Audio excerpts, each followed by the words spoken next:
for tuning in to the Scaleup track. So we are starting off with our first company for the day. We have Anirban from Adapt Ideations. Just to give you a brief overview, Adapt Ideations is a bespoke IoT asset intelligence solution for regulated industries. Anirban, how about you start off with your pitch, and then we can move to the question and answer afterwards. Thank you. Thank you, Priyanshi. I hope everyone can see my screen.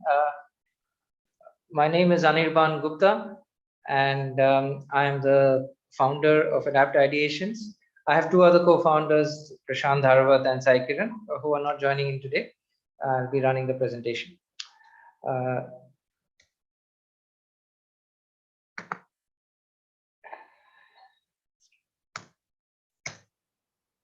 Adapt Ideations is an end-to-end IoT venture where we target track and trace and asset intelligence for supply chain, particularly the cold chain industry and the biopharma sector for their cargo. We are an end-to-end one-stop shop where right from hardware to network to all the way to portals and dashboards and alerts, everything is developed in-house, and we make our own devices and sensors through our partner manufacturer, but they are all designed by us, and the intellectual property all resides with us. We are also present in multiple geographies, primarily Australia, where we started our journey, and this year we started our first operations in the USA. India happens to be our back office in terms of development and support, and we are headquartered in Singapore. One of the biggest USPs of our products is that we have multiple redundancies in terms of network connectivity, as IoT requires constant connectivity, especially when an asset is moving across geographies. And we are able to fall back on whether it's Wi-Fi or whether it's 3G, 2G, all the way to GSM, our devices can support, and of course the current 4G, 5G connectivity as well. Besides this, one of the other biggest advantage of having the entire design team in-house is that in the recent semiconductor supply crunch, we were able to pivot our designs in such a way that we were able to avoid certain chips that were in short supply, and yet without compromising the quality of our devices and the supply of our devices. These are our flagship products. Kelvin is for moving assets. It does temperature tracking. Apart from temperature, it does light, shock, and of course location. It's got a flight mode where an aircraft, when it takes off, it automatically detects that and switches off the radio in order to comply with the IATA and aviation guidelines, and also comes automatically off the flight mode when the aircraft has landed. It's an internally developed, in-house developed intellectual property that we have for our devices. Pixel is for warehouses, and Proton is the traditional data logger, which is based on USB, where you can download the data. All of the data flows into a cloud-based platform, which can be accessed through any browser, and it provides real-time alerts and notifications along with reports and analytics. All the devices are reusable, and hence they also meet various sustainability targets for a lot of our clients. As you can see, the end-to-end supply chain is covered by us across various facets of the supply chain. Our devices are very seamlessly embedded, and they can give you the full visibility across the network. The dashboard has multiple sections and modules which provides insights into how the shipment is tracking in terms of its health and in terms of where it is at any point in time, including the health of the device also. In terms of the market, it's a growing market. As post-pandemic, there's been a lot of thrust on the cold chain logistics, especially as pharma companies have invested more in temperature sensitive goods and vaccines being primarily one of them. And our other strategic advantage is that we don't just have off-the-shelf devices, we also are able to customize them to suit our clients' requirements, providing them with a competitive edge. And the other entry barrier in our industry is the fact that there are multiple compliances that one has to undergo. And as we have matured over the years, we have met and we meet and we continue to also strive for additional compliances across the globe to be able to be accepted and as an industry standard. And that is reflected in the clients who are now working with us, be it global logistics leaders like DHL, or for that matter, major supply chain manufacturing companies like Coca-Cola, Pfizer, and Bayer. And the outlook is very strong based on all the big names that we have, where we expect to hit good revenue numbers in the coming months.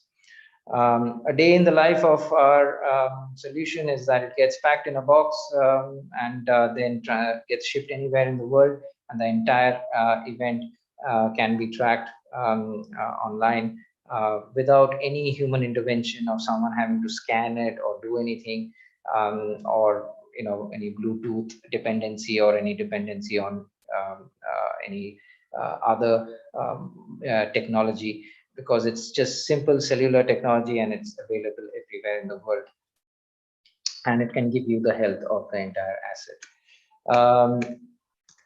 Finally, these are our compliances that we have done, and these are some other airlines that we are approved to fly, and the list continues to get bigger and bigger as we continue to push the boundaries. That's about it. That's Adapt Ideations in a nutshell. Perfect. Thank you, Anirban. I just wanted to maybe touch upon one question I was a bit curious about, given what you've explained about the product. So how is, what makes Adapt Ideation different from other upcoming IoT providers in terms of the product or the scope of it? Thanks, Priyanshi, for the question. Our biggest advantage is the fact that it's a multi-sensor device which is fully compliant, and it's to a niche sector, which is the biopharma and cold chain logistics. Mm-hmm. And that is in itself a competitive advantage, because it's not a generic tracker. It has met a lot of compliances, and that's our biggest. And the other thing is that it's flexible to meet a lot of customization needs of clients, especially in the pharma sector, depending on various use cases that they wish to track.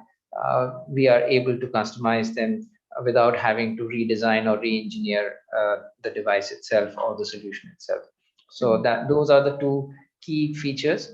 And the third one is all this at an affordable price, because we are a SaaS model. So there is no upfront huge investment on the part of the client to do these, to adopt or embrace this kind of technology, which they are already spending money on, because there's already a data logger compliance that they have to pay for. And this shift is giving them much better and more granular digital information at real time, without having to spend more.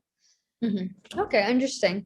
And just for the ones viewing out there, Adapt Ideation is one of our portfolio companies at Angel Hub. So definitely looking forward to seeing, Adapt Ideations grow, as well as, how far it can reach within the vaccine space, within the biomedical space, and onwards. So thank you, Anirban, once again for your time today. And we'll be moving on to the next company. Thank you. Thank you, Priyanshi. Thank you, everyone.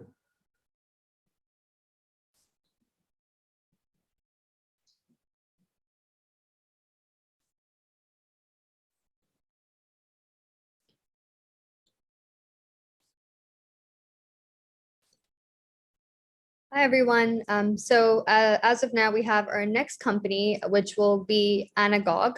So Anagogue is a company that enables privacy and personalization to coexist, empowering companies to strengthen their customer relationship and maximize the potential of their apps. Just 1 second, we have a slight technical issue.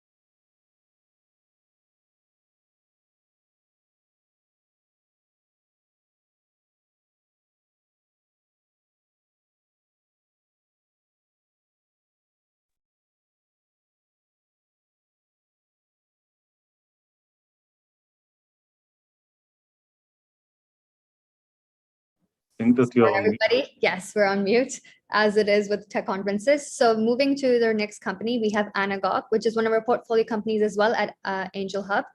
Upcoming portfolio company. So we will be covering what Anagogue does, which is privacy and personalization to coexist. They empower companies to strengthen customer relationships and maximize the potential of their apps. I'll pass on to Ofer, who will be sharing with us a bit more about Anagogue, and then we'll move on to a question and answer at the end of the pitch. Thank you for leaving you the floor. Thank you very much. Hi, everybody. In the meantime, I'm sharing my screen. So I'm Ofer Zipperman, and I'm going to walk you through some very interesting technology in the field of artificial intelligence that is running in the phone and not in the cloud. And we took that into the direction of mobile personal engagement, yet with full privacy. As you can see, we are already backed by major names in the industry. The size of the market for mobile marketing engagement is huge, expected to reach $126 billion by 2027, and it's going to be led by customer experience, as Gartner is claiming. And in that case, there is a major issue that today there is a very big difficulty to offer personalized solution, yet with privacy. Usually they cannot coexist. So this is what we are actually trying to solve. And the background for this difficulty is that there are very fierce regulations that are being deployed on a global basis. It started with GDPR, but right now expanded actually over the globe. And even a harsher problem is the major changes that both Apple and Google did to their operating systems, which is now known as the ID crisis. And into this environment, Anagoc came with a solution that is turning everything on its head. So we took the effort to come with a technology that moves the AI from the cloud into the phone, which is a much more restrictive platform. And by doing that, we managed to achieve better personalization with better context, higher privacy, and even to reduce to a great extent the cost of the cloud. This technology goes into any existing application. It might be a retailer app or a banking app or an insurance app as an SDK. And once it is in the phone, it is completely independent. It doesn't, and it will not send to Anagoc any personal information. And then by using all type of attributes that can be found by the SDK in the phone without any external data, it can fuse them all so that now the phone can understand the profile of the user, the phone can understand the context, the phone can even predict what that user is likely to do next, and there is even an option to collect anonymized and aggregated data. And the fact that Anagoc can do all of these algorithms only in the phone with less than 1% of battery for a full day is by far the best in the industry, and this is our claim to fame. Maybe on this slide, I will give a high-level explanation. On the left side, you see what everybody else are doing. AI is always located in the cloud, given high computation requirements. It needs to collect all the personal information from our phones, digest it in the cloud so that later on it can push the relevant campaign to the relevant individual. This is a privacy issue. With Anagoc, the AI is sitting in the phone, and in the cloud, you just need to define the rules of the campaign.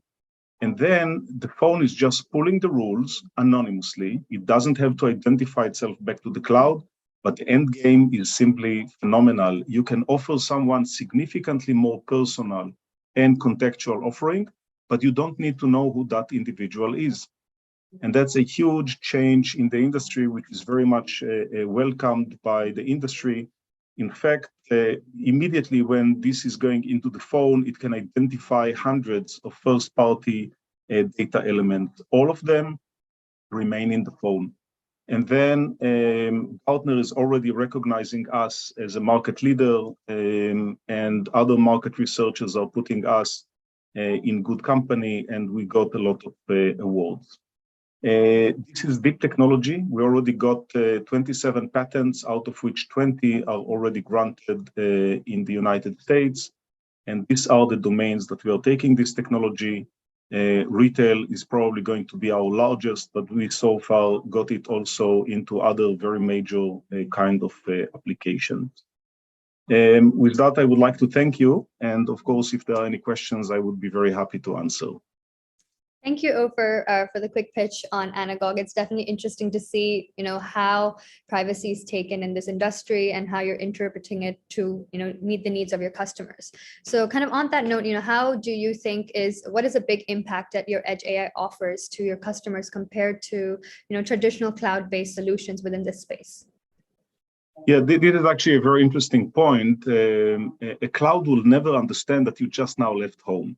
A cloud will never understand that you're right now on the train. So Anagogue first brings the context, and the context is, as we see it right now with our customers, is giving huge impact on the level of engagement that you can offer. Second, of course, is the option to collect types of information that otherwise you never know. Your phone can understand if you have a smartwatch. What type of smartwatch? Your phone can understand what type of car you're driving. So issues that others simply do not have access to, your phone knows it, and it will never leave your phone. So it is better personalization, yet with higher privacy. Okay, understood. And in terms of privacy today, how important do you think it is for customers when they make a decision regarding their business? We obviously see big companies out here being fined in large amounts in terms of flagging privacy rules. So how important do you think it is, and the landscape will change in the coming few years? It is so important that we made it our first, selling point, because we see that every such sale is first, after the first introduction, is meeting the legal department, which we are very happy to, because they want to understand that we are not part of the problem, but rather the solution to the problem. But that only shows how concerned they are. They realize that the rules of the game have changed drastically, and they have to find a solution, or otherwise they're going to be fined in a critical way. And we just saw what happened in China in the last year, to realize how dramatic these issues might be. Understood. Yeah, it definitely makes sense, with the points you mentioned. I think that's where we'll close off, and we'll move to the next startup. So thank you so much, Ofer, once again, for, shining the light in Anagogue as well as the landscape in the future. Thank you so much. I appreciate it. Moving to the next startup we have with us today is Cappy. So Cappy does security for all. They provide capture services offering simple yet powerful protection for brute force login attacks, credential stuffing, as well as other automated threats. So we have Mitsuo Okada from Cappy, who is the founder of Cappy. Mitsuo, it's nice to have you here with us today. We wanted to first, say thank you for being part of our Scaleup track, and wanted to just give you, your chance to explain what Cappy is all about. Feel free to share any, screens that you have, to present any slides you have, and I'll give you the floor. Great. Can you let me share the screen? Yes. Let me check. Okay. Okay. All right. Hello. Okay. My name is Mitsuo. I got a PhD from computer science. And in brief, since we already have 5 minutes, so I go very quickly. What we make is much better capture than Google's. Recently, you see the left-hand side. You get asked to select the smiling duck, because I understand how ducks smiling, but most people had a hard time solving this problem. So what we made is just a complete puzzle to get verified as a human. This way, the old version takes like almost 20 seconds, but our capture only require like 5 seconds, which is much better. And we have already above 80 clients, including the most recent client. One of the major clients is web gaming company, which also utilizes NFT for NFT platformer. And I see there is a big chance, because recently I see a lot of article, lots of Web3 platformers struggle with finding a security solution. So we are getting into this market. with this new security product. And this market is very interesting because there are no number two player exists, either Google or open source. And as for market size, it's 400 million. Actually, this is not so big, so that's why we are getting into the authentication process. And this is how we are collecting data behind captcha, and we are building AI. And this is what we have right now, not just captcha, but we have captcha and FIDO, which is a new type of authentication, and security scoring, which is indispensable for smart AI. And in the future, we utilize those AI to build a virtual CSO, Chief Security Officer. Okay, we have about 20 people in worldwide, and me I'm in New York, and I have CTO in Bay Area, and I have some advisors as well. We received over 15 hours, and we are Cappy Inc. The product name is, by the way, Lemon, and we have founded a company in 2012, almost 10 years. And we are looking for 20 million in Series A and 5 million quick bridge within that.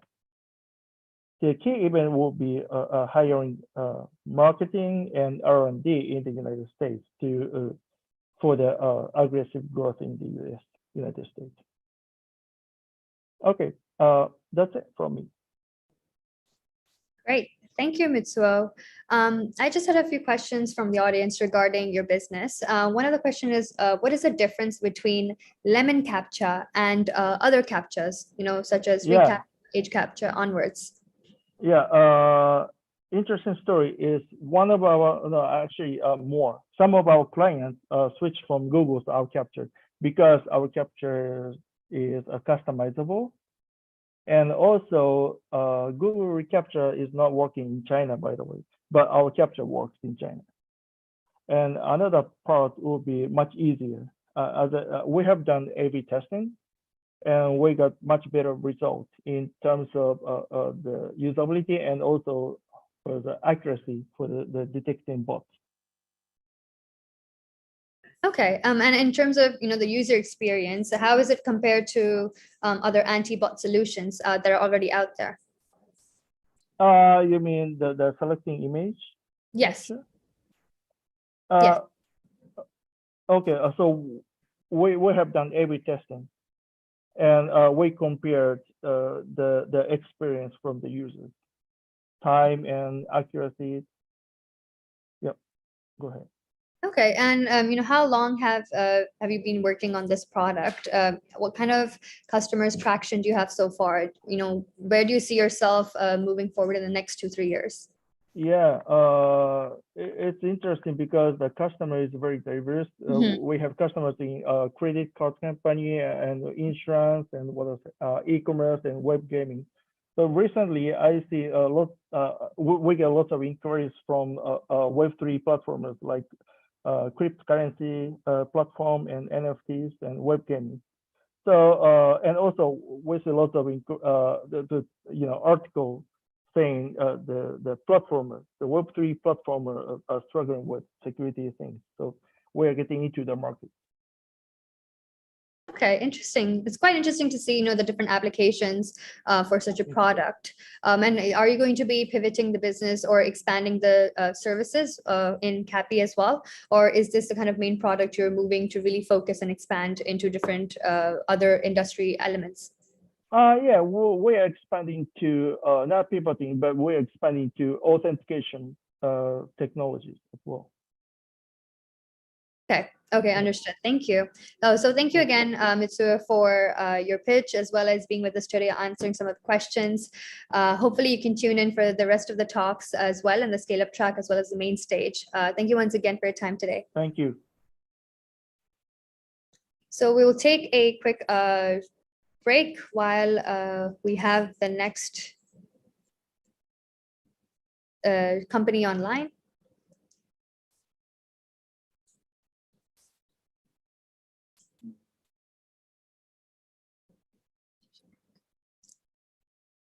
Great. So our next company, we have Glitchy, and we have Jacob Way, who's the CEO of Glitchy.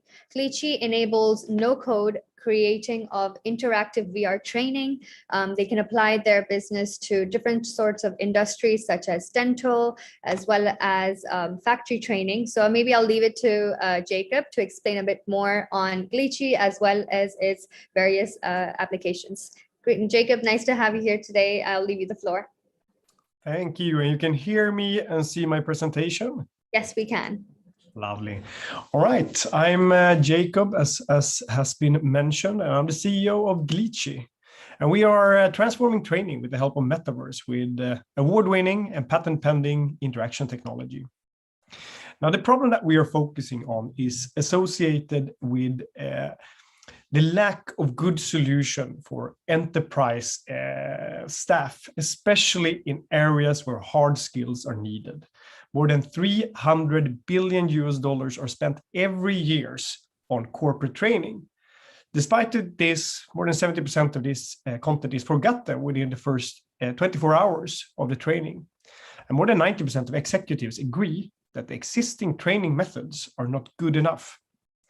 Now, we see that virtual reality can be a fantastic solution to solve this problem.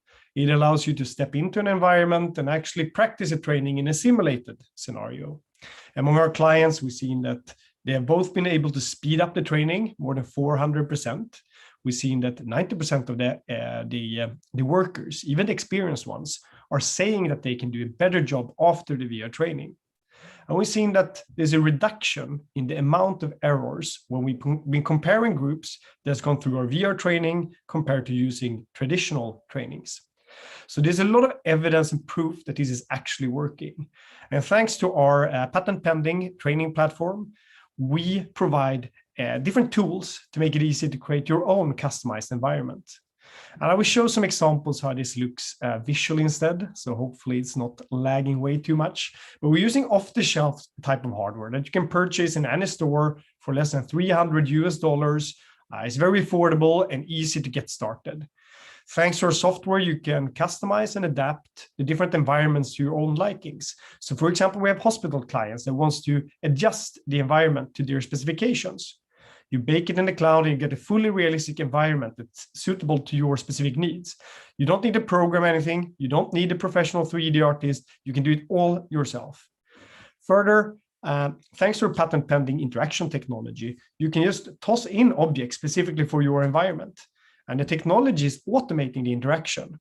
Now, this is a quite cumbersome process otherwise, where someone needs to program the different interaction elements, everything from picking the object up to using different tool sets. Thanks to our technology, we automate all of this. So it, in essence, allows you to step in and use your hands to perform any type of training. Now, this is really the cutting edge technology that we are contributing with and differentiating us compared to other companies providing different types of solution in this space. We provide authoring tools that allows you to go in and change the content of the training, for example, text boxes and instructions from a web interface. So you can actually update the text, change it to a new language without even having to jump into the VR experience. This is done purely through the cloud. It's pushed out through the headsets. We have different tools to allow you to edit and adjust the training. Finally, you can just jump in to our assessment center where it's possible to see the progress among the employees. You can actually do ROI calculations already from almost day one, at least week one. We can see the performance of the actual workers. We're selling this as an annual subscription where you're paying based on the number of users, the number of trainees, starting at $420 per seat. We launched it in the beginning of the year, back in Q1. We already reached more than 500 paying users. Our typical clients are a lot in the healthcare sector, where they've seen a big push due to the pandemic, where it's been quite difficult to teach the staff at the hospitals. The average client has already paid back the cost of the acquisition cost, the sales cost, the implementation cost, and the support within 8 months. So a very solid business and unit economics. We see some big trends across here. The rapid adoption of VR has been pushed partly through the pandemic, but also from hardware getting more accessible. The price has gone down from more than $1,500 for a hardware set, including computers, etc., that was needed just a few years ago, to less than $300 today. So it's affordable on a completely different level. We're also seeing that this technology is being adopted by small and medium enterprises, not just the multinational corporations. So this is a big shift among the adoption. More than 23 million jobs are expected to rely on immersive training by 2030. I'm not going to get too stuck in this slide in this particular moment. There can be more questions about it, but we are differentiating from competitors that we have a fully scalable platform that allows you to create your own trainings. It's learning focused, but our big edge is on the interaction side. More than anyone else, we are providing an automated solution for you to jump in and actually use your hands to learn. With that, we're also focusing only on hard skill type of work tasks. So we're not doing any soft skill training whatsoever. Others are better at doing that. We're focused on hard skill training. We have a team combining different experiences within the research community. My two co-founders have been awarded by IEEE, among others, more than 30 published papers in the field of interaction technology. My management team has experience from Spotify, Schneider. They have done previous exits themselves. We're an advisor board with several people coming from unicorn exits since before. We've been awarded by internationally by the X Prize Foundation, MIT, among others. We have a scalable product that we launched recently. We're expected to grow to more than $50 million by 2026, which translates to roughly 670 clients. So now raising $5 million. The main point now is that we have proven that the model is working. The product is in place. We have actually figured out a solid sales mechanics, and we just need to multiply that and do that on a bigger scale. So the aim with this funding is to grow to a $1 million ARR. Thank you very much.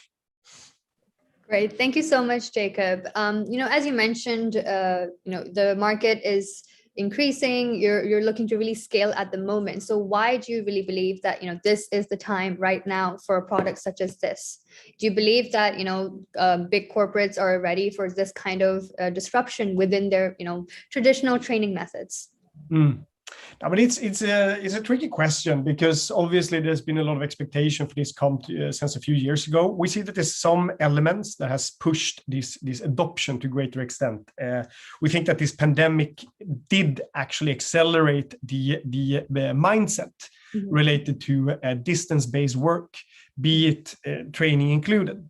So this has really made a big difference we've seen. And this is not something that has driven demand, not only by the big corporations, but also quite small players are now quickly looking into this type of solution. So we actually do see some commercial evidence that there's a completely different pull on the market compared to 4 or 5 years ago. Obviously, the hardware is making a huge difference. A few years ago, you did need to have remote sensors connected in your room, in a big room. You had much more expensive hardware pieces that often didn't work. You had to start it through the computer. Now you click on one button. We just post a headset and someone can start using it immediately. So there's several factors playing together why we think now is a good timing. But more than anything, we're looking at what the actual market is saying. And the market is telling us that now there's a demand. Understood. And you touched upon a bit of your customers in terms of competition. So you touched upon the USP and how you differentiate. But what would you believe is kind of like the main reason that makes let's say Glitchy stand out in the market? Whether this may be the market you focus in or the kind of end product or use case. Do you have any kind of numbers to share on the retention or any feedback in terms of customers? Yeah, sure. I mean, you can talk about all this technology, how we differentiate that, and you can have nice slides on our corporate focus. But at the end of the day, what's important to your clients is that they can start using VR not through a big capex investment. They can actually start using it immediately. And it's high quality stuff. I mean, you can actually jump in and use your hands to perform these trainings. This is a big difference compared to other solutions where maybe you can get the 360 filmed environment where you can select some predefined tasks. But this dynamic type of training that has been made available thanks to our platform. Now, obviously, you can't use it for exactly every use case you have in mind. You're not going to be able to plug it in for, sixth graders in school. It is applicable for certain areas and certain types of tasks. But thanks to our platform, it's actually made possible to start using VR in an affordable way, where you actually can look at your business case as a client and see that, well, actually, I can actually measure in the assessment center that the return on investment is positive, and I don't need to take any CapEx risk. So this is a huge difference. Now, in terms of retention data, we've seen very solid data. We see that among our clients, the typical user is going in and stepping in and doing training 3.5 times per week. The average session is about 20 minutes. So we see a very high retention rate. And I think this differentiates from a lot of early usage of VR, where we saw that a lot of people loved the first impression in VR, but they didn't really come back.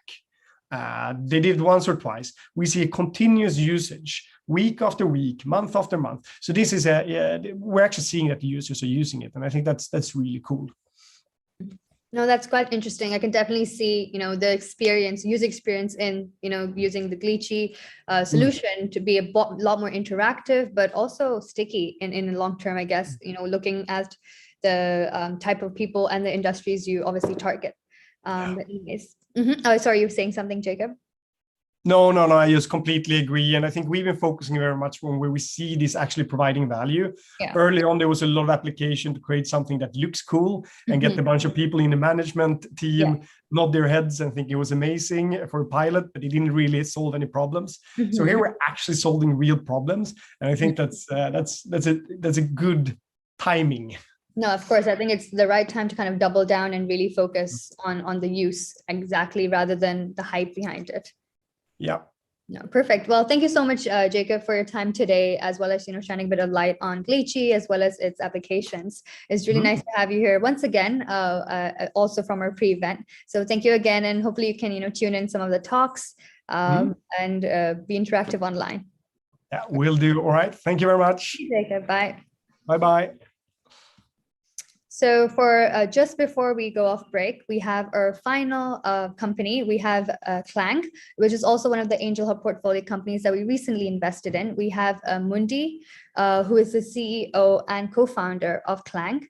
So Clang aims to stimulate the future of humanity with Seed, which is a massive multiplayer online role-playing game.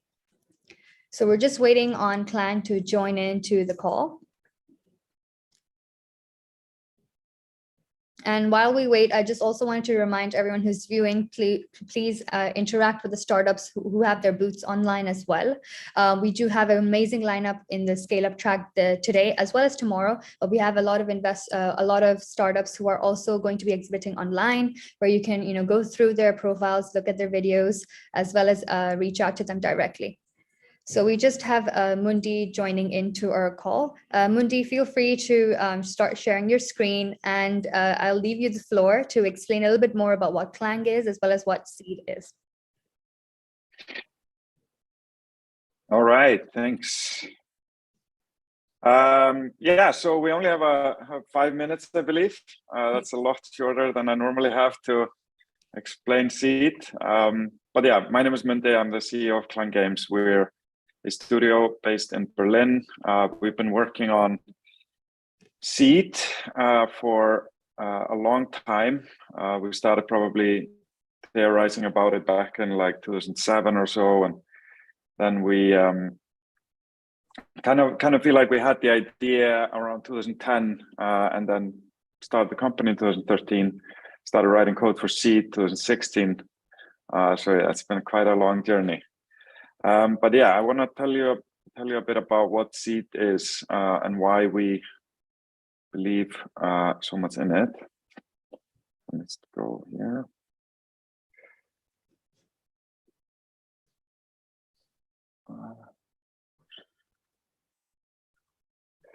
Yeah, so Seed is kind of our attempt at bringing lots of players into the same world. So my two co-founders, Ivar and Otter, come from a game company called CCP, responsible for building EVE Online. And EVE Online did the unique thing, and still today almost completely unique, which was this element of bringing tens of thousands or hundreds of thousands of people into the same universe. So this is very different from what you'll see in normal massively multiplayer games like World of Warcraft or any other, really. They're sharded, it's called. So each region has thousands of shards. You'll have, your North American shards in the thousands, and each shard has about 10 to maybe 15,000 players in each shard. Eve, however, connects all of the players into a single kind of server cluster, as it's called. And the tech lead on that was actually one of the co-founders here at Clang, along with Ivar, who was one of the game designers there. They were almost for a decade each at CCP. So what we really wanted to do was, how could we make this, more approachable and broader, and bring this glorious, ecosystem that we saw in Eve to a much wider audience. And so the seed was really built around trying to solve all the problems that come with bringing, potentially hundreds, if not millions of people into the same world. So yeah, it's all about, how do we get those people to create these large scale communities and cities and environments for one another? It's almost goes without saying that a studio could never build the vast amount of content needed to supply such a vast number of people. So, we started off with basically a planet which the entire game takes place on. So every player that's going to play Seed will join into the same single planet, which of course needs to be incredibly vast, and we'll use procedural generation to stretch across the landscape.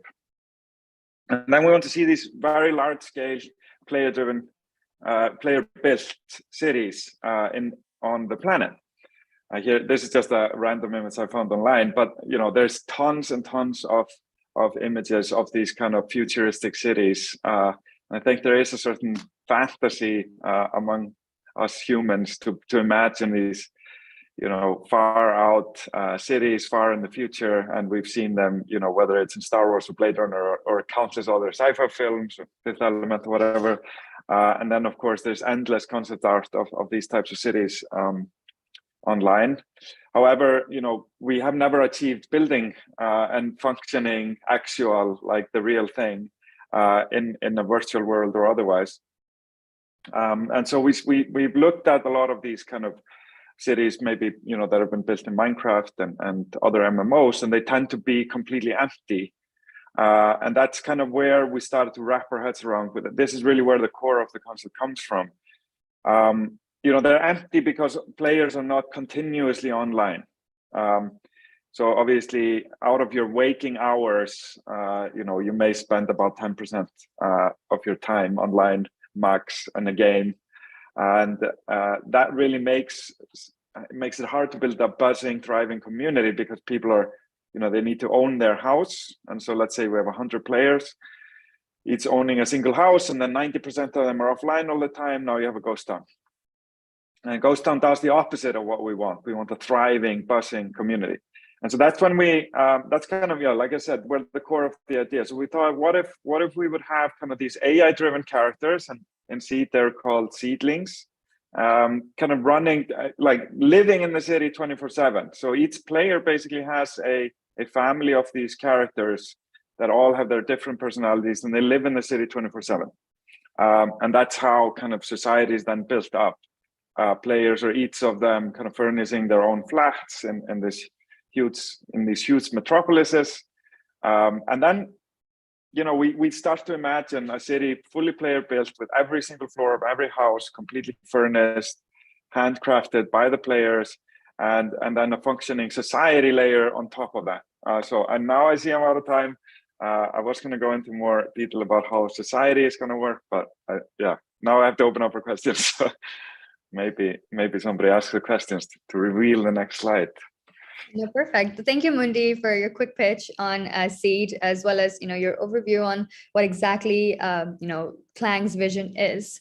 As you mentioned, you don't want to end up with some sort of ghost town. So I wanted to know, how do you plan to build a kind of large and faithful community of players that are going to be interacting with the Seed game? Yeah, so that's a good question. So I'll just use my slides actually. Basically, what we're trying to do is really focus on how do players create content for one another and help each other find roles within this matrix of roles that all help the growth of a society. Starting with the family loop, each player basically plays a certain kind of Sims-like loop there, where they want to grow their family and make sure that their family members, seedlings, are really happy and productive, so that they can put them to work and essentially get payment in return that they can then further improve their lives and grow their family. But unlike in The Sims, you don't just go to work somewhere in the middle of, like, in some abstract, like, non-existent company. You're actually going to work for kind of the next stage in the loop there, which is for players that want to engage further, and they start building businesses to provide goods and services back to the families, and the families are providing labor in return. And so this is kind of the backbone of the kind of in societal kind of systems, how we weave players together through that economic layer. And of course, they have then a market hub where they can trade those goods back and forth. And finally, on top of all this, we then have a government layer that will basically be kind of setting the laws and setting taxes and trying to regulate and make sure that the communities thrive, and griefers are being kicked out and such. Instead of us being that government, we really want to hand that over to the players.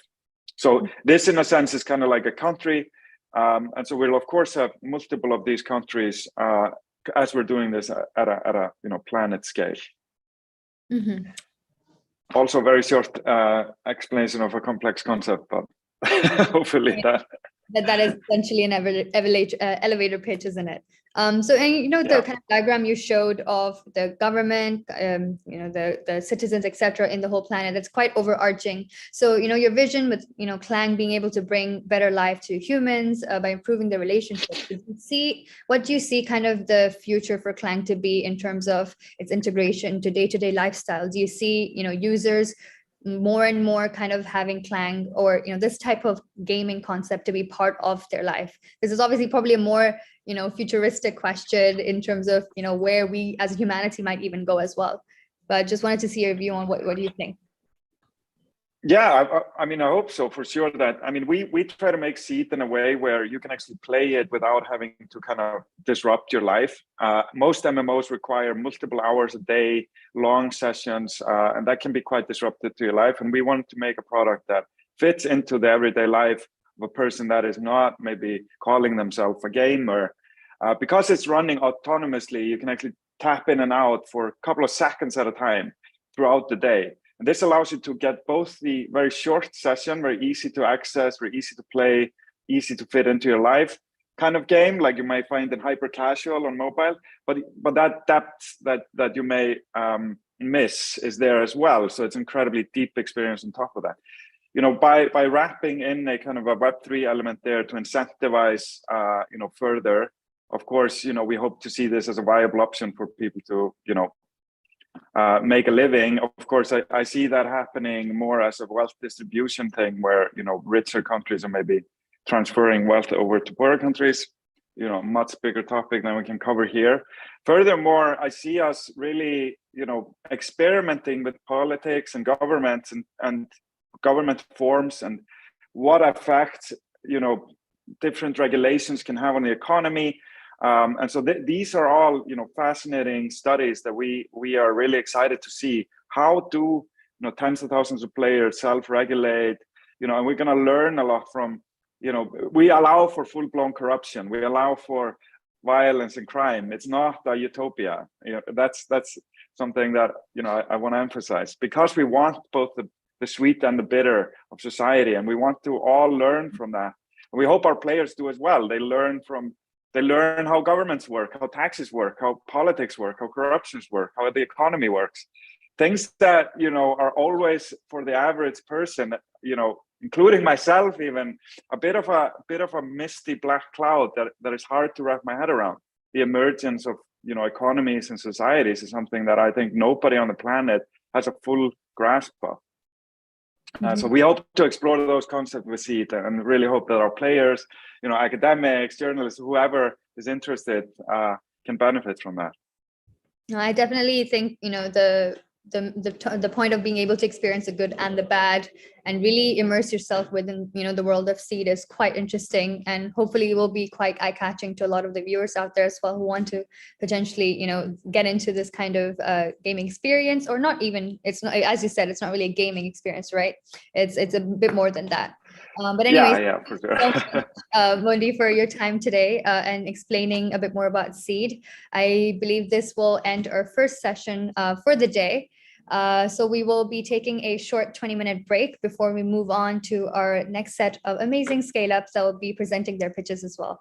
Thank you, Mundi, once again. Hopefully you can tune in to the other pitches as well, and we'll see you online and in the metaverse as well.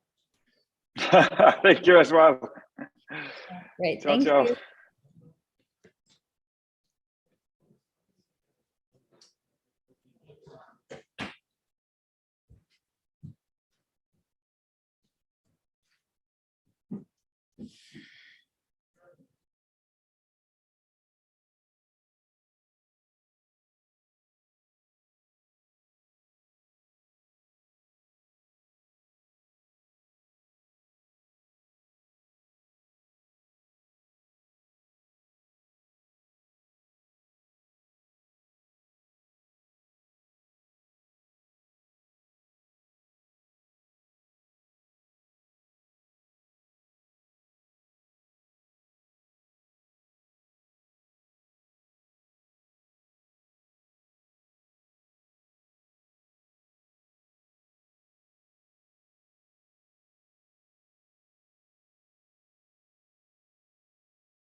Mute. Hi, welcome back to the startup pitches. So for the next line of the speakers, we've got 5 really cool startups to introduce to you. First up, we have David from Circular. So Circular is, as of yesterday, the latest campaign on the Angel Hub website. So we do encourage you to go and check it out. David, I'll let you introduce yourself now. Sure. Thank you very much, W Hub and also Angel Hub. My name is David Friedrichs, and I'm the co-founder and co-CEO of Circular. Should I just dive straight into? Yep, go ahead. Straight Awesome. in. 5 minutes. So look, hello Hong Kong. It's an awesome moment for Circular, and it's going to be an awesome time for Hong Kong as well. So what's Circular? Investors call us Amazon 2.0 for the next generation innovator and consumer. Brands call us a zero-friction money-making machine. Shoppers define Circular as a guilt-free online experience oasis. Governments, in particular the UK and many more coming, are publicly endorsing and recommending Circular, the first of its kind. Our hyper-growth comes down to 3 things. Deep technology that makes life easier for us to use, extensive experience that connects the dots, a killer team, but it's all going to come down to zero friction. In less than 1 year, Circular has 252 top global brands on the platform, with thousands in the pipeline. Approximately 200,000 products live today, and we're literally growing by thousands of new products automatically enabled each and every day. And we function in 23 countries. So we've gone way beyond Amazon 2.0. We are consumption 2.0. So let me paint you a picture and put things into perspective. Facts: 71% of all brands on Circular, all of which are top global brands, are not on Amazon or our leading competitors. As of May, Circular generates more sales with greater efficiencies than any of the major Goliaths that you can possibly think of. Exceptional timing. 93% of Hong Kong millennials buy secondhand directly because of sustainability. And Circular is the world's largest resale platform in less than 1 year. 63% of Hong Kong Generation X's investors always consider sustainable factors when investing. By 2030, every brand on the globe will need to have sustainability embedded in its corporate values. By 2040, 50% of brands globally will be sustainable certified. Sustainably marked products sell 5.6 times faster, and resale apparel will sell 2 times faster than fast fashion by 2030.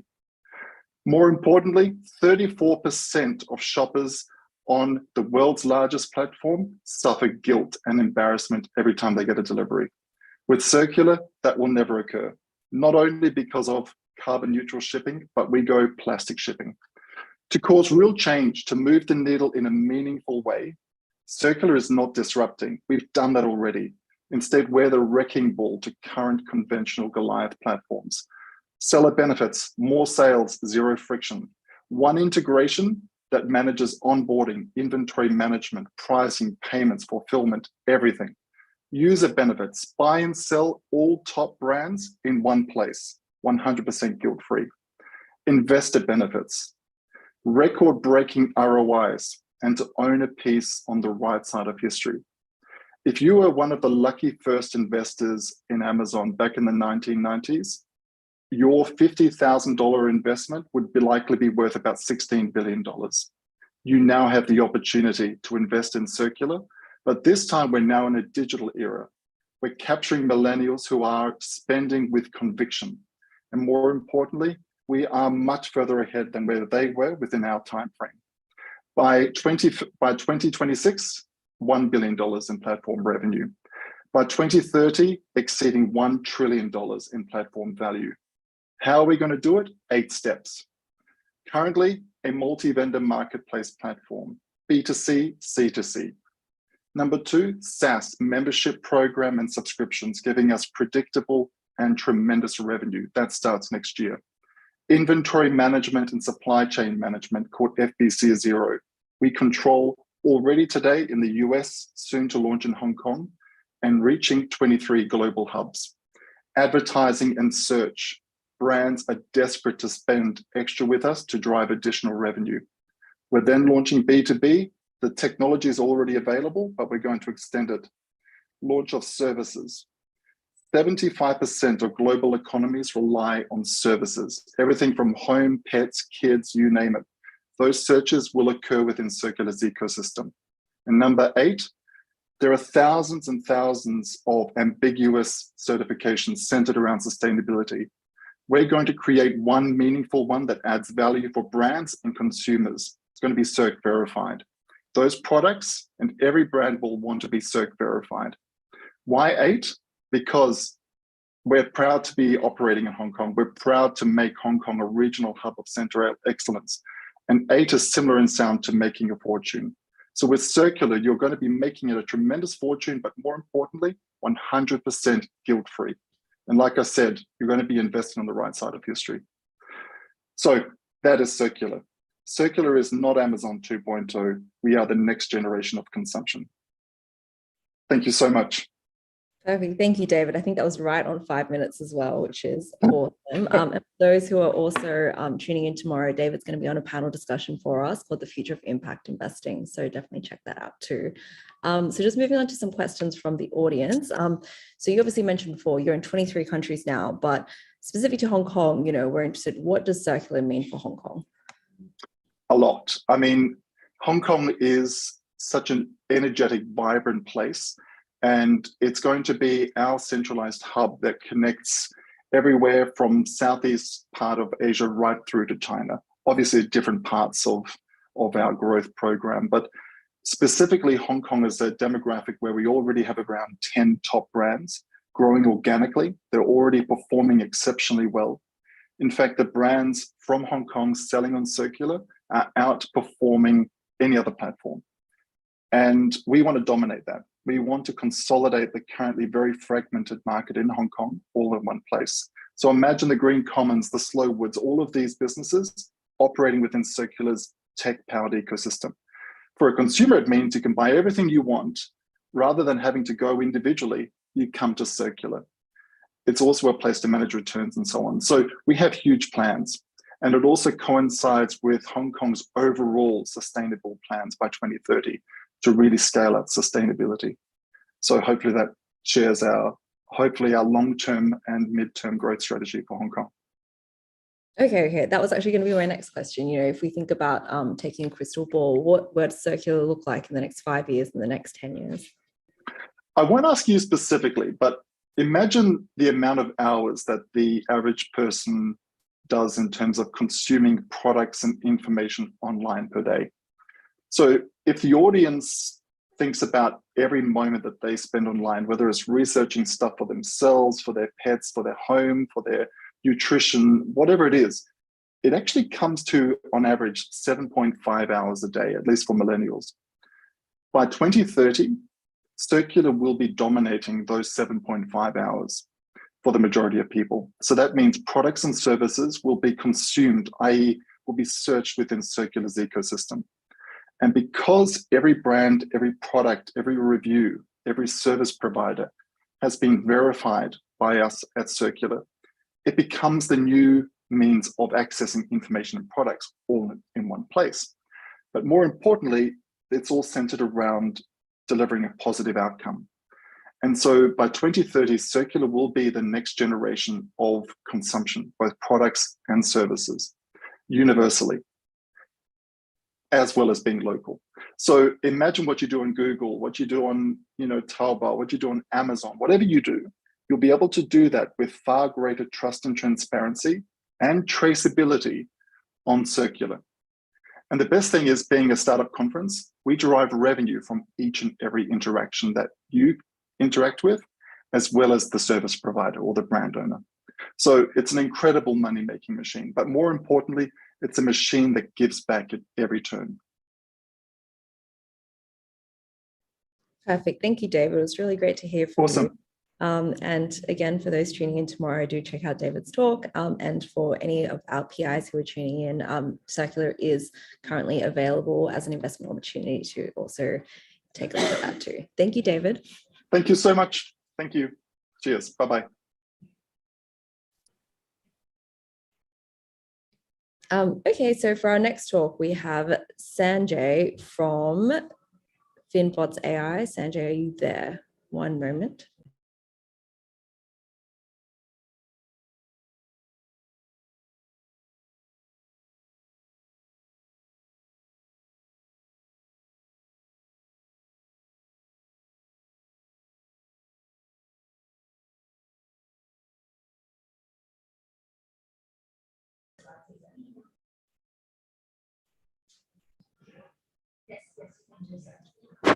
Okay, perfect. We've just got Sanjay moving in now. So just to quickly introduce them, Finbots AI is based in Singapore. They develop innovative AI-powered solutions for financial institutions. And most excitingly, back in April this year, they closed their Series A of 3 million by Axel. So Sanjay, welcome. Thank you. Thanks very much, and delighted to be here. Yep. Am I ready to start? Yes, feel free to start anytime. Feel free to share your screen. You've got 5 minutes. Okay, let me just do that. Thank you so much. Yep. Okay, hope that's clear, yeah? Yep, that's all good. Perfect. So thank you so much, and good afternoon, good evening, everybody, depending on where you are. I'm Sanjay Uppal, founder and CEO of Finbots AI. We are a Singapore-based B2B fintech. We were founded at the end of 2017, started developing our products in 2018, and since have gone live with our first commercial product.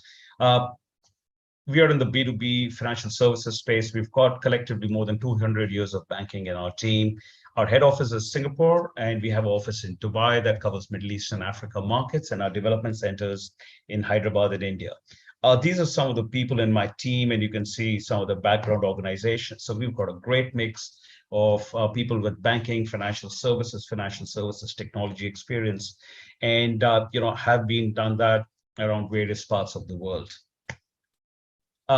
As mentioned, we recently concluded a successful Series A round that was fully taken up by Axel. We announced this in end of April, and we are currently obviously in the kind of implementation phase, and we're looking for potentially a Series B in first quarter next year. And that's where our lines are set. So what is our business about? And one of the things that we've noticed is through my banking career, there was an enormous amount of financial exclusion, credit-worthy borrowers who were declined access to credit. Recent research done by IFC, McKinsey, etc., points to the fact that when you look at MSMEs in developing markets or individuals globally, you've got over a 10 trillion unmet demand today, which makes it the biggest financial services opportunity. And the reason why this happens is because the lending system's broken. And this has been acknowledged over the years and more recently in the last couple of years. Your scorecards are at best low to moderate accuracy, manually intensive processes. It's expensive to develop robust credit models and scorecards. And on an average, organizations take about 6 to 12 months to develop and deploy a scorecard. So what you have is enormous loss of revenue opportunity. You still have risky business being booked, but more importantly, a huge base of marginalized credit-worthy borrowers. And this is beginning to show in recent headlines, right? So, if you look at what's happening to the credit quality across markets as inflation digs in and interest rates are going up. You've also seen enormous amount of news about BNPL and other new lenders who had come into the market fairly aggressively, but are seeing their losses climb up very, very significantly. And you can only put it back to, the quality of modeling that would have been put in place. We're seeing this in Singapore also. And quite interestingly, while FICO was pretty much the father of what we know as credit scorecards today, this has been one area where you've got bipartisan agreement in the US, where they're looking at potentially scrapping FICO scores. And that's been in the news recently too. Our product is Z-Score. It's an AI-powered credit modeling and decisioning system. And the advantages it delivers are a few. Number one, higher accuracy models. We're seeing at least 15 to 30 points improvements in the accuracy of our models developed using our platform. Number two, rapid development. So you can go from raw data to a finished scorecard in the entire cycle completed within a day, or if you're doing iterations in a matter of probably 4 to 5 days and not 4 to 6 months that you would typically take. And thirdly, our product is priced in such a way that it proves attractive to large regional and global banks, as it does to small lenders, neobanks, micro lenders, etc. And at the same time, the design is such that all these organizations are able to use our product without having to invest in new skills. And what we are beginning to see is enormous upside in terms of the quality of profits, where approval rates are going up, giving a revenue upside, but also the loss rates coming down. This is a case in point that we have. This is a consumer lending organization with focus on personal loans and credit cards. We brought it up because specifically it's focusing on low prime and subprime lending. They saw a remarkable improvement in their accuracy scores with about 25 to 20 points across products. Approval rates went up very, very immediately. And at the same time, they saw the loss rates coming down. So this is the environment that we see is going to make an enormous difference to how lending is done by financial institutions across the world. But at the same time, a great opportunity for these institutions to be able to serve the marginalized borrowers today. Thank you. Thank you, Sanjay. So just moving to our first question, we're really interested to know. So obviously, you know, you've raised your Series A. It's obviously a really exciting milestone for you. But what still keeps you up at night? I think what really keeps me up at night is the fact that your screen anytime, by the way, if you wanted. Oh, sorry. Okay, just do that.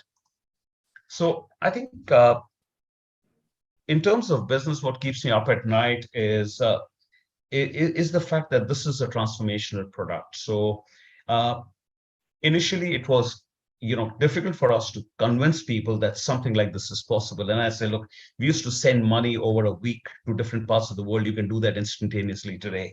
So it shouldn't be difficult to believe. And how we actually addressed it is we've got a large number of sandbox environments already ready.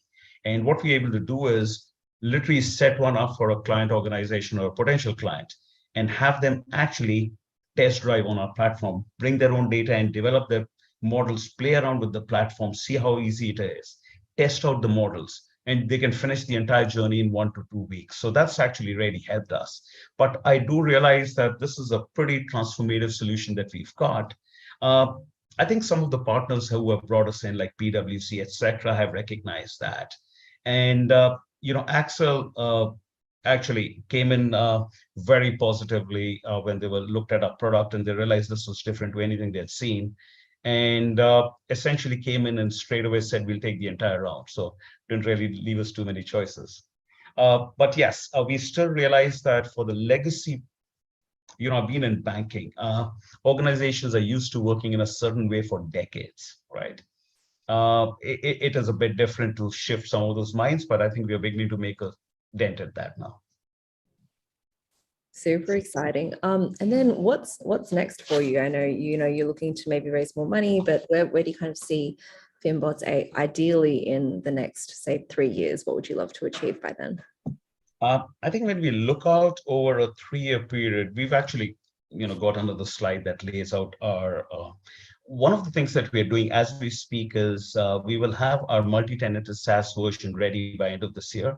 We are already in discussions with leading cloud players to host our product in multiple markets, and then essentially take something that's traditionally enormously complex on a plug and play capability, which means organizations can sign into a freemium account, test drive with our product, and subscribe it online and integrate very easily with APIs that are already ready for multiple platforms and data environments. So that's what we're working on. We're also going to be looking at expanding the product capability as we progress, but that's going to be more late, probably about a year from today, and then 24, 25. But right now, our focus is on credit because we just see an enormous market. I mean, you've got 200,000 lenders today globally, and not more than 5% have any kind of sophistication of credit modeling today. So the market is enormous, and which is where what we're looking to do is take this product, but make sure we're able to cover multiple markets. And we've tested it out, so we're ready for that. Wow, we're looking forward to hearing more though. So we'll definitely keep an eye on you and the rest of the team. Thank you so much for joining us today. Thank you very much. Thanks, appreciate it. So next up, we have a startup from Australia called Ocean Floor Music. You actually might remember them. They pitched back in May, so we're really excited to have them join again. So Ocean Floor Music is a platform for musicians, artists, and the rest of the industry to be able to produce and fund projects. And they also have an NFT component to their marketplace. So I'll let Clint and Matt tell you more. We'll just move them into the main stage. One moment.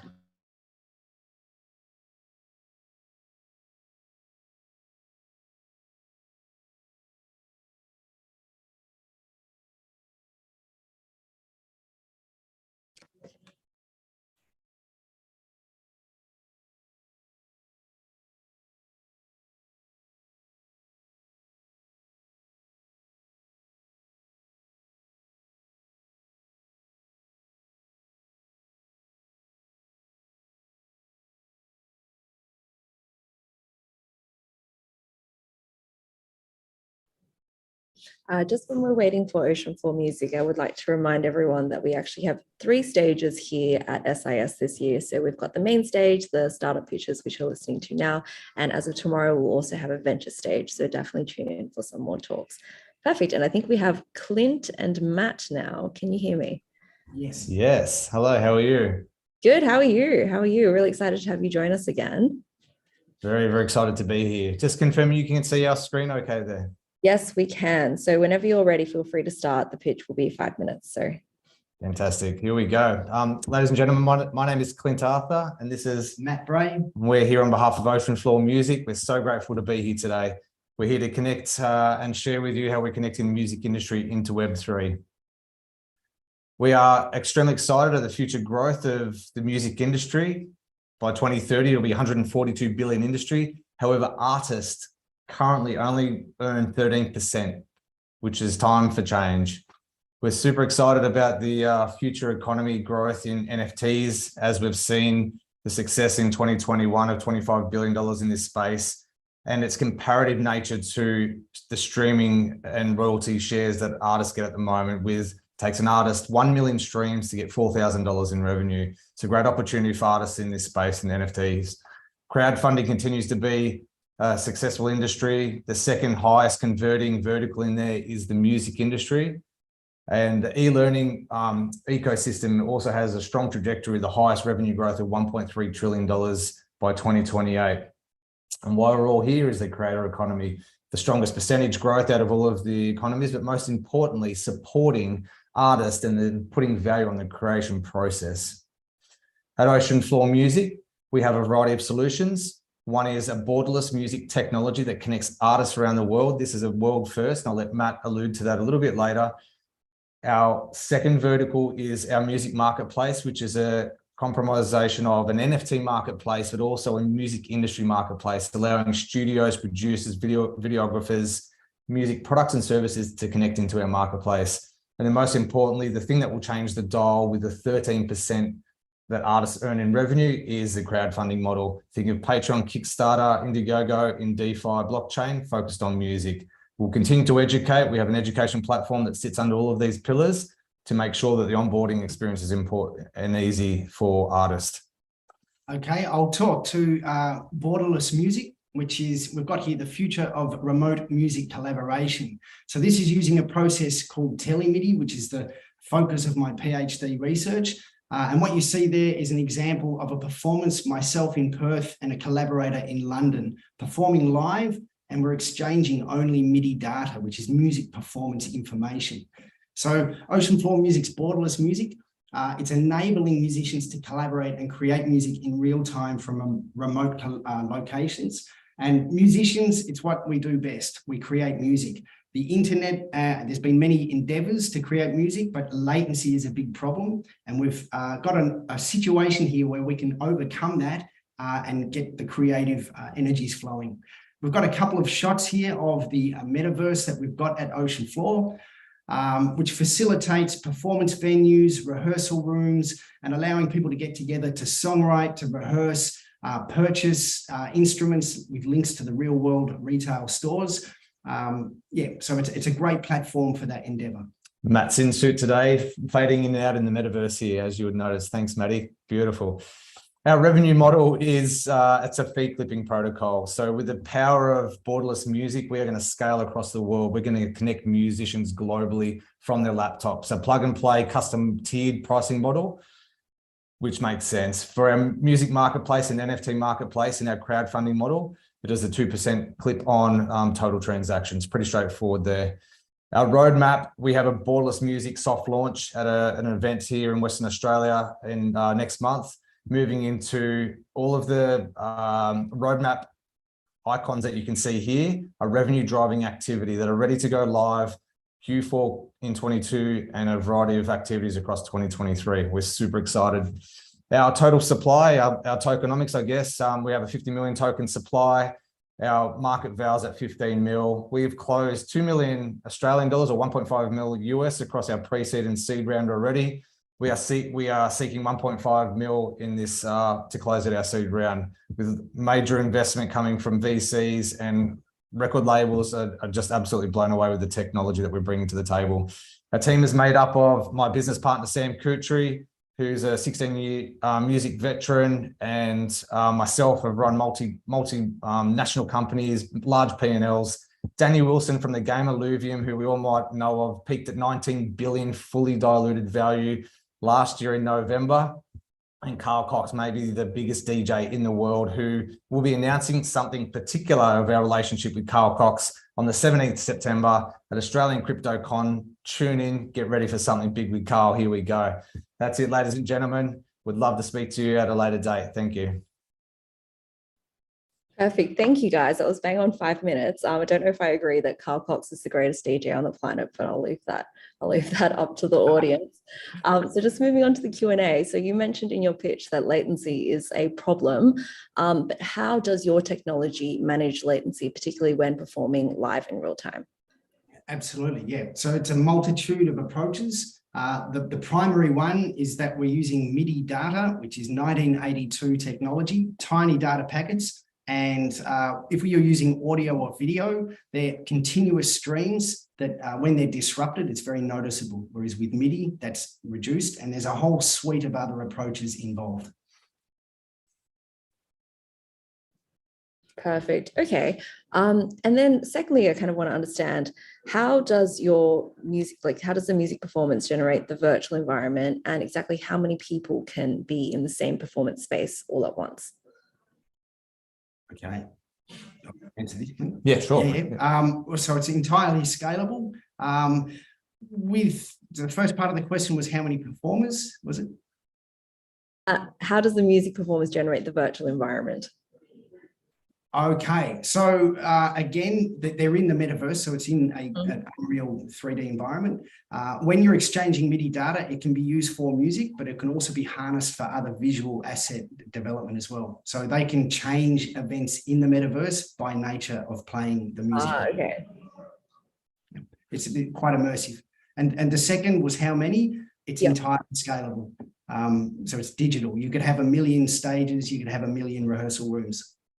And the beauty is it's built from, playing directly from your laptop. No mega infrastructure is needed. It's directly tested and proven across plug in and play. Wow, that's really cool, guys. Really looking forward to hopefully testing it in the future. So thank you again for being part of our pitch, and we really love to have you back at SAS. Thank you. Thank you so much. Have a good day. Thank you.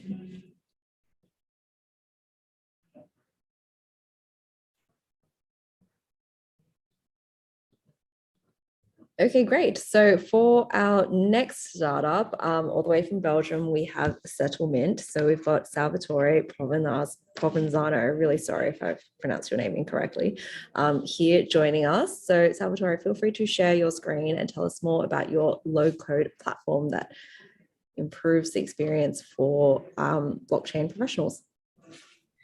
Great. Hi, everyone. Hope you can see my screen and hear me well. So I'm going to introduce you to Settlements. My name is Salvatore. I'm managing the commercial operation of Settlements.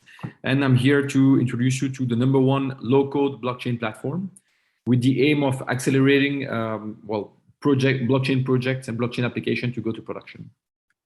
So quick reminder of what blockchain is and how it can help. So blockchain is basically a decentralized shared ledger or digital database that helps a lot for, well, I would say collaboration, transparency, security, and immutability. Well, so it's a technology that is recognized by a lot of industry leaders as kind of a new wave of the internet, also called Web3. This being said, today it's still quite challenging to develop and deploy a blockchain application. So this is the reality check. Today, only 14% of projects actually go to production. This is due to several reasons. First one being skill scarcity. It's difficult to find blockchain developers or to get your team up to speed in developing blockchain application. The second thing for corporates in general is the integration with existing system. So the integration failure can be also challenging when it comes to corporate world. And the third thing is scalability, meaning that you might have a proof of concept that is done, but once you need to go to production or deploy to other geography, it can be quite challenging. So Settlement is here to bring another approach and bring a low-code, high-performance blockchain platform that allows you in a couple of clicks to deploy and develop blockchain application.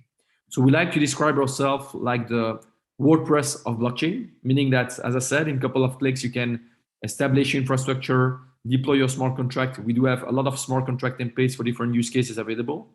You can deploy middleware, deploy API, deploy private keys, etc., etc. So it really works like WordPress, where you drag and drop building blocks, but for blockchain.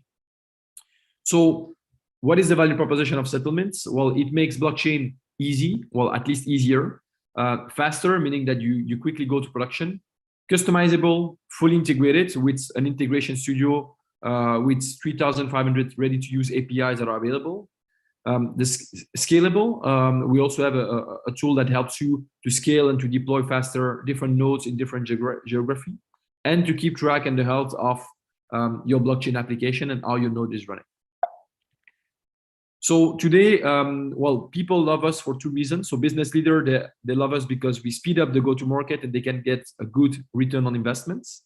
And IT leaders because, well, we help developers to become blockchain developer and we shorten the innovation cycle. The type of corporate we tackle, as you can see, we do have already a lot of big corporation as customer, but mainly 4 big use cases are supply chain manufacturing for tracking and tracing, all the financial services for asset tokenization, the telco and energy for, well, marketplace of data and different kind of data exchange. Also, of course, all kind of, well, big words, NFTs, cryptocurrency that we can also tackle with our platform. So just to mention them, we have Coca-Cola as a customer that has done a NFT project with us. And we do also all kind of public projects for voting system, data exchange. We are part of EPSI, so European Blockchain System Innovation, for managing exchanges between countries and data exchange. So we have a pay-per-use model. So we are a tool where you pay for with a license.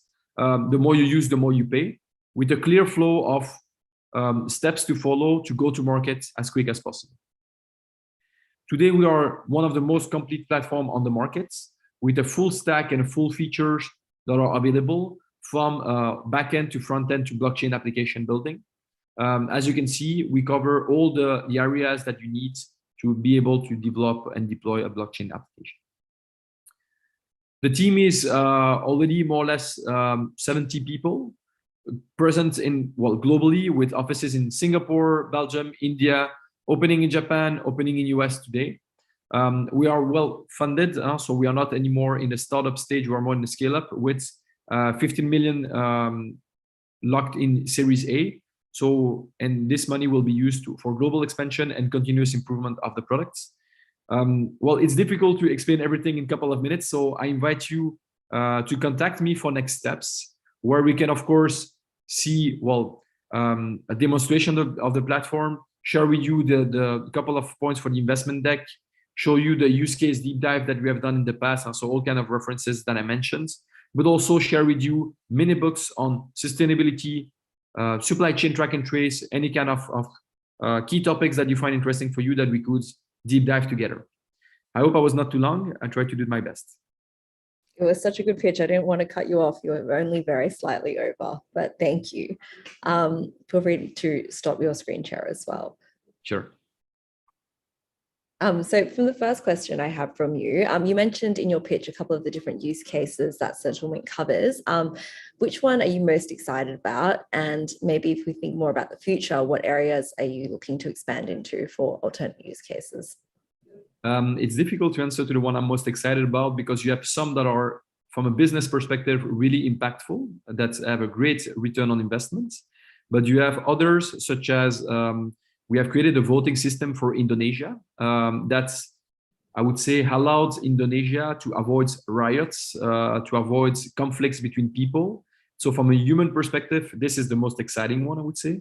But just to mention some from a business perspective, tracking and tracing goods for AB InBev or for Carrefour as a supermarkets allows to give full transparency to customer for the big trends are local, bio, making sure that it's product that are respectful of the environment. So I believe blockchain and our platform really helps to tackle those key issues for our society in general. Okay, great. And then if you had to maybe summarize it in one sentence, what is the key pain point that Settlement is solving? Building a blockchain application can take months or years even, with a low return on investment because you don't really know how to do it and what are the steps that you need to follow. So I would say that Settlement platform helps you to take the first step, to get a better return on investments and to have blockchain that everyone wants to do and everyone knows that it's the next generation of technology, impact your business. Well, here it really impacts it in a concrete way after a couple of weeks or a couple of months. Perfect. Okay, well, there we have it. Settlement, thank you so much for joining us today. And for anyone who wants to know more, you are able to log into the SIS website where you can view the virtual booths and interact with all of the 60 startups or over 60 startups we have today. So thank you again for your time. Thank you very much. And hello, Hong Kong. Bye-bye. Bye-bye.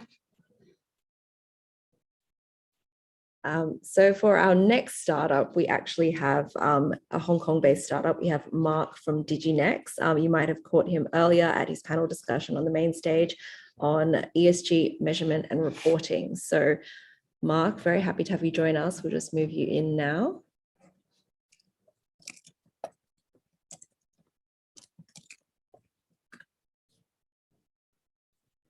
So just to tell you quickly about DigiNext. So DigiNext is a Hong Kong-based platform and they actually leverage blockchain technology in order to help Hong Kong companies of all, well, actually global companies of all sizes with their ESG reporting requirements.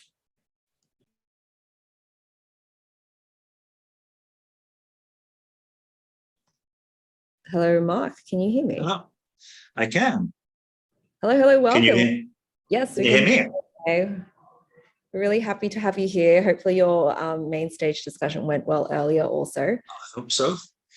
I got a client lead out of it, so that's positive. Very nice. Okay, well, I'm going to leave the floor to you for your 5-minute pitch and then we'll follow with Q&A. So please go ahead. So I have to share screen now? Yes, just okay. share.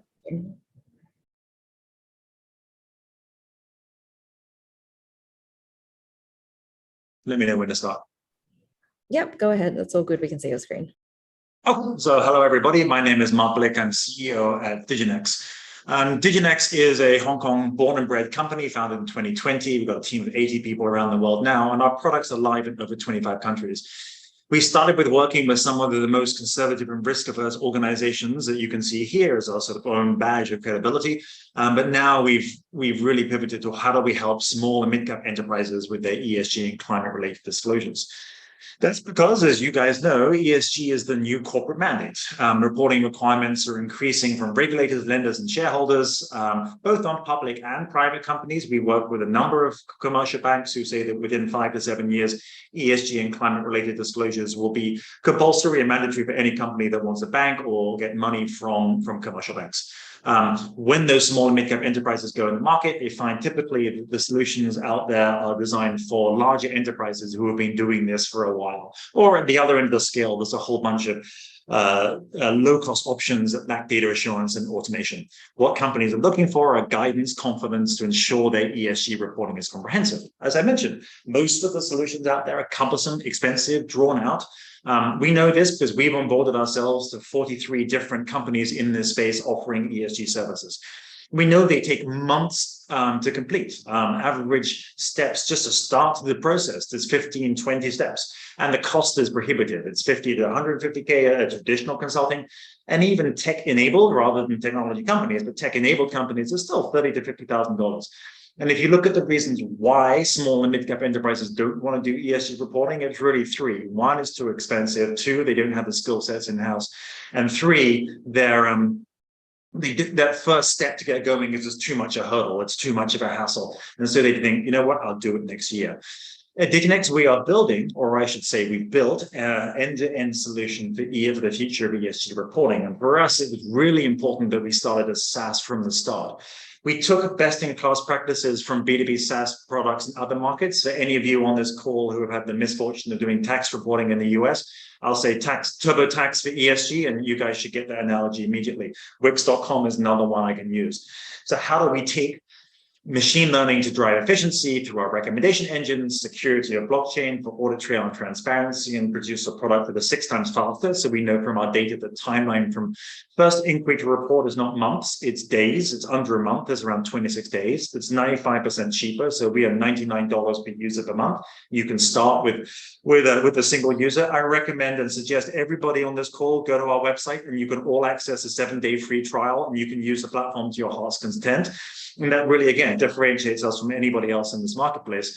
And this, last of all, what's really important here, no experience required. You do not need an in-house team of sustainability consultants to complete your ESG report through our platform. You can start the process of, holy heck, what is ESG? How do I do it? And what color does it come in?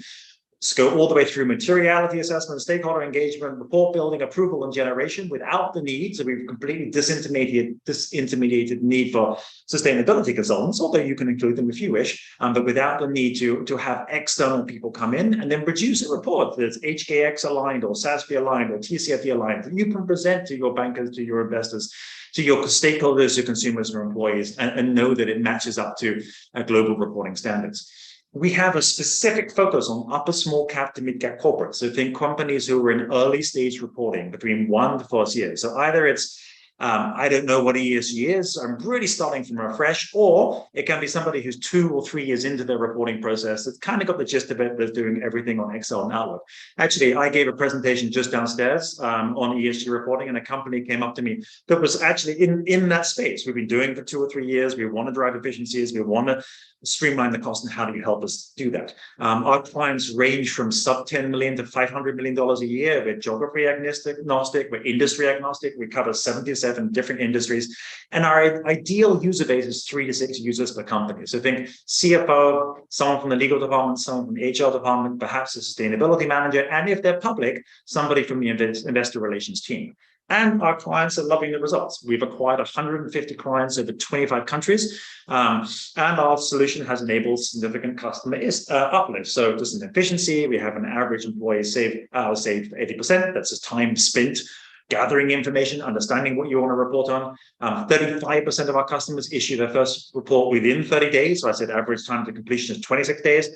And we're having thousands of remote audits every single month. I should also add, particularly, we have 2 routes to market. So our first one is through our own organic SEO and SEM digital marketing. We convert around 5 to 6% of all leads that we generate. That's my alarm going up. And then also we have global channel partners. So Fitch Ratings invested in us last year. They will now be using our software to onboard 6,000 entities and $43 trillion worth of debt instruments, who will go through our software on their way towards a sustainable ESG rating from Fitch, which will then be tied explicitly to their credit ratings. And we have global relationships with 2 commercial banks who are using our software to collect ESG and climate-related data from all of their small and mid-cap enterprises. I went a little bit over 5 minutes, but I'm happy to turn it over for questions. Perfect. Thank you. And thank you. Thank you. You can feel free to stop sharing your screen now as well. Okay. Great. So my first question for you is, obviously, blockchain plays a part in how the Diginex software works. Can you tell us more about how SMEs can validate the type of data that's being entered into the Diginex platform? Oh, happy to. So I think it all starts with what is the output that the SME is looking to obtain. Year one, day one, what we've observed is honestly they're happy understanding what ESG is, maybe defining a couple of material topics, producing a report and putting it on their website, maybe sharing it with a couple of board members and investors. So the requirement there for verification and assurance is light. But as they go into year two, year three, year four, they begin to understand that the data they're collecting around ESG and climate starts to become an asset that they can use not just for the stick, which is regulatory reporting requirements, but also for a carrot, which is access to cheaper sources of finance through sustainability-linked loans and green finance. Green finance products. As you get to that point, the requirement for assurance and data verification is obviously much larger. So in year one, day one, self-guided data entry is absolutely fine. We can help companies through that. But as you go into more substantive requirements around data disclosure, we allow companies to engage then in more rigorous data verification. So simple stuff is evidentiary document upload, multi-party verification. We also have a relationship with the world's largest assurance company called SGS, which assures data through our platform. But something that runs throughout our product, which our clients love, and folks like Fitch Ratings love, and insurance companies love, is every step of the way, every action you take during the creation of the report, we event log, wrap that in an audit file, and store that on a blockchain. So if I, as a company, send you, Angel Hub, my ESG report, and you guys say, well, this is great, but how do I know this wasn't put together by Bob the intern in the 6 hours before I received it? You can demonstrate complete transparency in how that report was created. That then increases the robustness and the trust in the product that you're using in order to get access to preferential capital or raise more money or get listed, and makes the assurance and audit process a lot shorter and therefore more cost effective. 75% of customers who are on our platform choose to enable that blockchain feature. Yeah, it's great. It's really great that there's that kind of transparency around there as well, and also obviously helps with the audit trail, which is super exciting. But then I guess more broadly, obviously a lot of these climate related disclosures, it's not mandatory to make them at the moment. So where's the incentive, or what's the impetus for private companies to complete their ESG related disclosures at this time? It's multiple. I mentioned the commercial banking, so that will be real within 5 to 7 years, whether you're public or private. Leading commercial, or most global commercial banks will require ESG and climate reporting, just as normal as it would be for KYC and AML, both at an entity level and also at a transaction level. And banks are building up to that, and we're helping them do that. Beyond that, you have different pressures. So you look at consumer pressure, you look at employee pressure, you look at board pressure, you look at investor pressure. So if I'm a mid-sized company, let's say I'm a $100 million a year cement company, I'm private, and I'm looking to raise some debt financing or some equity financing. Almost certainly, given the industry that I'm in, those investors will start asking me questions around aspects of my ESG governance because of the industry that I'm in. So I'd say it's going to lean heavily towards those industries that have more scrutiny. So you're looking at manufacturing, natural resources, building materials, those industries that folks are going to be asking more questions around. Do we have lots of clients at white collar law firms? No, not really. They're not under so much pressure as a cement manufacturer. The last thing I will mention is founder legacy. And this is really important. So you have CEOs and founders of companies that have maybe done generation one. They've built a sustainable, profitable company. And now they're looking forward as to how do I create a differentiating factor for my company, and understanding that ESG is part of that, not only for customer acquisition, but also investor acquisition and brand. And being able to differentiate their companies against others in the field. Previously, it would just be on product and price, but now it's also around ESG. I am a coal company, or I'm a natural gas company. How can I demonstrate that what I do is in alignment with some of the world's largest or leading regulatory reporting standards? Okay, thank you, Mark. That's really insightful, particularly the point around founder legacy. It's always kind of nice to think, into the future, what you want to be remembered for. Yeah, so. Exactly that. And you put it better than I could. Well, okay.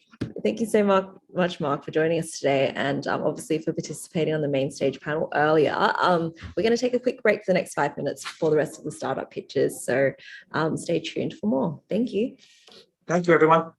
Bye-bye.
Ah. Is it better now?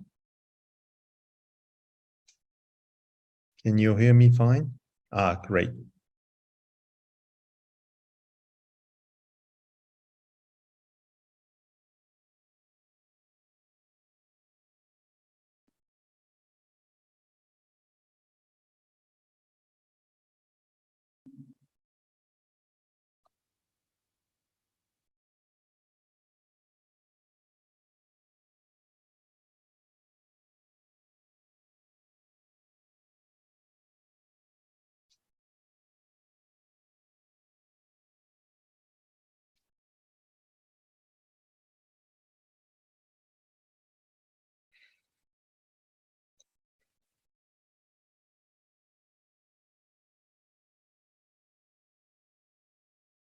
Hello?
Hello, everyone. Nice to be back with you live on the Scaleup stage. We have a batch of super interesting and exciting companies with us today to present. First of all, we'll start with Murray, who is joining us today. Hello, Murray. Very nice. Hi, Nick. Thanks. You are the CEO and founder of Whiskey Genius, and you work with global distilleries and brands to create a secure and inclusive global community for farm-to-fork whiskey trading. And you use some new technologies with that, NFTs and blockchain. So we are very curious to know more about you. I will leave you the floor. You can share your screen and present Whiskey Genius to us. Excellent. Thanks, Nicholas. Thanks for having me and giving me the opportunity as well. I'm excited to talk about Whiskey Genius. I'm conscious of time, so I'll skip straight into share screen. I'm trying to condense a 30-minute pitch into 5, so bear with me. Can you see the screen currently with Whiskey Genius? Yes. Excellent. Thank you. So Whiskey Genius was created to create an all-inclusive marketplace and platform that addresses the pain points of basically trading whiskey. What we're basically doing, sorry, 1 second. I'll skip it. Imagine the LinkedIn, the Amazon, eBay, Instagram, all in one place to be able to build the world's biggest global whiskey community. The senior team I'll introduce briefly, it's made up of myself, ex-investment banker, 20 years experience in banking, alternative investment, and whiskey investment. Our CTO, who's definitely the jewel in the crown, is the ex-head of cryptography at Microsoft. He also invented the biometric signature and, for example, built the wealth management systems for HSBC. Our COO, who is also the CEO of IMS, Asia's leading digital transformation agency, based in Hong Kong as well, actually. And Will Corkin, who is our DeFi expert, who has 2 companies, MantraDAO, which is a launchpad, which most people in the space will know, alongside Soma Finance, which basically is the first SEC and FINRA registered token trading platform as securities. So we've got a very sort of battle-stead ready team to deliver across multiple competencies. For those that don't know, whiskey is actually an asset class. Knight Frank has tipped it as the best performing asset class in the world, obviously outside of crypto, over the last 10 years. For example, wine, 137% in the last 10 years. If you look at whiskey as an asset class, nearly 4.5% increase in value. Not that people may not know, but whiskey actually only matures and gets more complex in the cask itself. So when you're looking at whiskey, you need to look at not only investment into bottles, but investment into casks as well. Now, the platform addresses inefficiencies and difficult to navigate parts of the market for the whiskey industry. That's both from the brand side and investor consumers. There's obviously high distribution costs for whiskey companies. For example, Macallan, one of the biggest brands out there, will give away a big percentage through to wholesalers, distributors, before it ends up going out onto the shelves. They have no ability to profit from the secondary market, whereas if you look at something that has a royalty attached or a digital representation, you can then access the data on the secondary market. The whiskey could change hands multiple times, and therefore you get to harvest that data, control it. And also it deals with the fact that there's multiple fakes in the market. For example, something like 40% of Macallan 12s in China are deemed as fake or considered not to come from a decent source.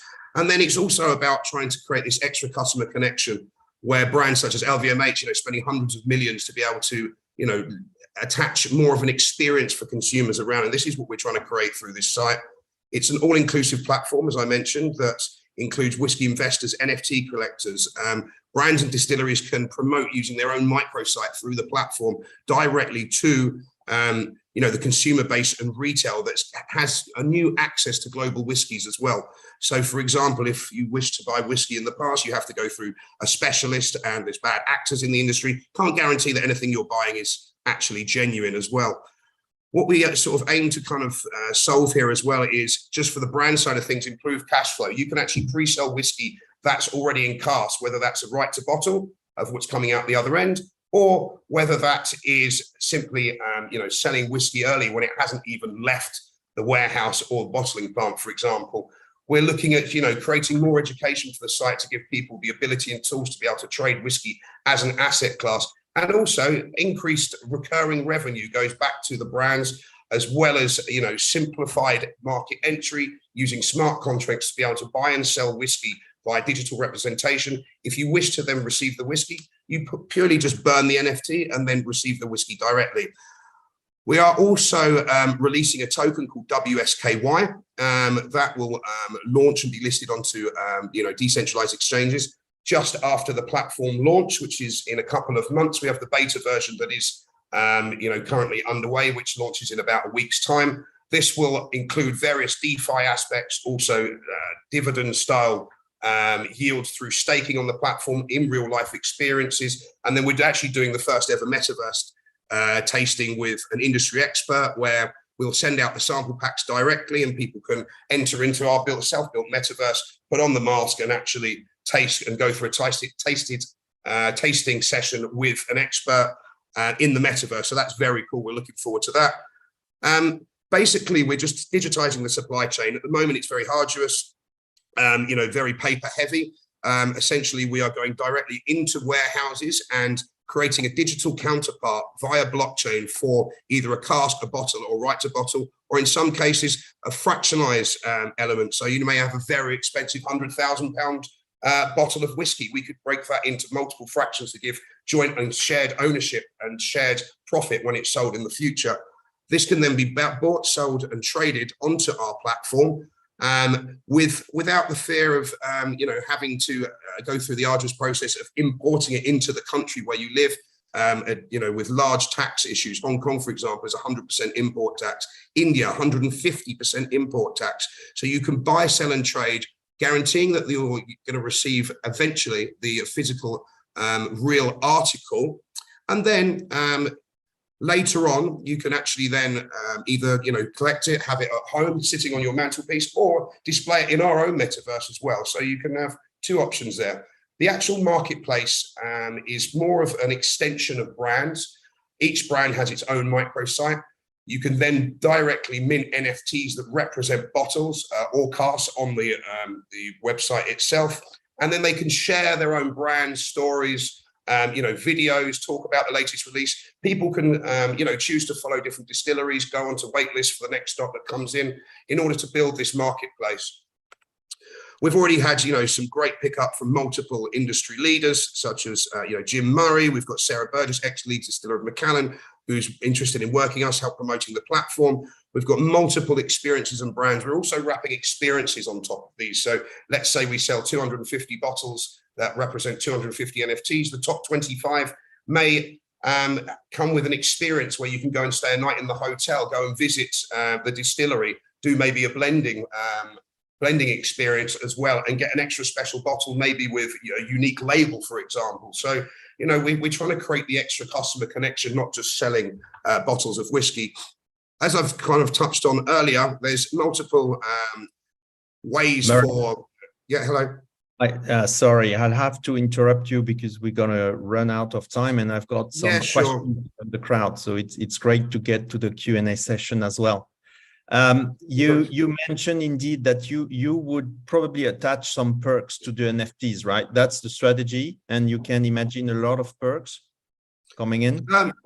Well, basically what we're looking to give, we're actually doing a Founders Genesis NFT raffle beforehand. As you can see, there's what we're going to be doing for that is giving people the utility and extra perks where there'll be a raffle. You could win up to, there's 250 Macallan 30 bottles per 5,000 NFTs that are coming out. And we'll give people the first access to the website. And that's for, early bird investors via our NFTs. We're also doing, as an early bird session, for example, we're doing the tokenomics around our raise.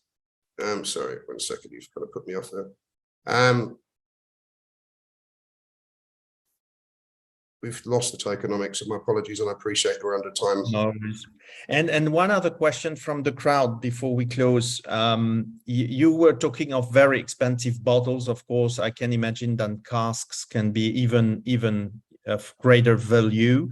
What's the span of kind of whiskey you are willing to put on the platform? Is it really only on top brands and top bottles, very expensive ones, or do you think you want to go on the larger market as well? It's an all-inclusive platform, so tier 2 distilleries, smaller brands are more than welcome to come and share in the overall platform experience, alongside having the super high-end value stuff. But the cool part about it is we'll be fractionalizing those bottles as well. So even if you could actually own a share of a £100,000 bottle, so it creates more of an all-inclusive marketplace for everyone. Okay, and a question also maybe from non-experts, but do you think those collectors at some point would like to drink the whiskey? Yeah, well, this is the thing. You can actually take the whiskey whenever you want. You can actually, if the whiskey exists in bottle format, you can burn the NFT and then receive the bottle to drink it. And it's, as I said, it's for everyone that's looking to invest, collect and drink as well. Fantastic. Thank you, Murray, for sharing with us your project. We wish you the best, of course. Everyone who's interested in whiskey, you know where to go next, and meet Murray and the platform right after that speech. I think it's great. Thank you, Murray. Thank you very much. Just reach out on the email. That's fine. Thank you very much. Appreciate your time. Bye-bye. All right, so next we have a company coming to us, Equal Justice, and Kay is with us today to present. Interesting company on a mission. They want to educate, inform, and support us alongside legal subject. It can be thought as a little bit an expert sort of space, but let's listen to Kay and see what they want to do for us guys alongside those lines. Kay, I'm happy. Thank you very much.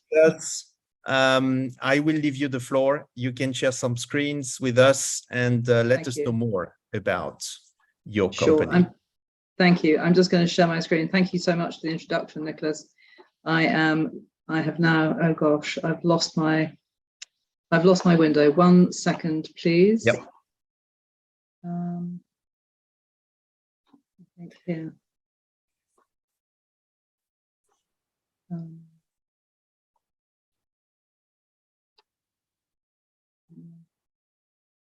I can't see this. I've got this black thing appearing on my screen.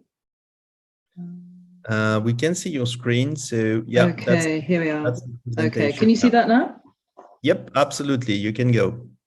Wonderful. So I'm going to set my stopwatch so that I know how I'm doing time-wise, and we'll start.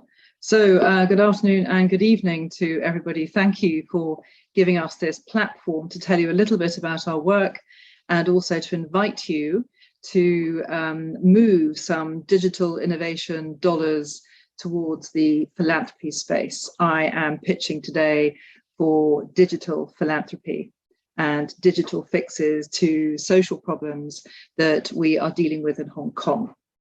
I am unfortunately a poor substitute for our digital innovation lead, Victoria Street, and she is unfortunately traveling. She's at the airport as we speak and about to board a plane. She has been developing 2 platforms so far, the first of which was award-winning. We got an award for it in June this year. Equal Justice itself is just turning 2, and we help people through legal support, through education and digital innovation. So let me tell you a little bit about us. Our mission is to reduce hardship through digitally innovative education, advice and support. We have charitable status in Hong Kong. The reason we need to focus on the poor sector, people suffering from hardship, is that Hong Kong, despite the glittering image behind me, does have 1 in 5 people living in poverty, and they are supported by the state, of course, but also 16,000 charities and counting. There are very many of them. And those charities have utterly brilliant people working in them, but they have almost no digital or technology support or expertise. And that's something we really want to change. We don't see why this critical sector is being left behind. So what we're looking for today is an investment of 3.25 Hong Kong million, which is about 415 US thousand investment over the next 2 years to scale up our digital impact in Hong Kong, focusing on alleviating poverty, reducing hardship, and the investor or investors will know that their dollars are being invested with a very significant social and environmental return on investment. And frankly, just knowing that you're enabling systemic change for good.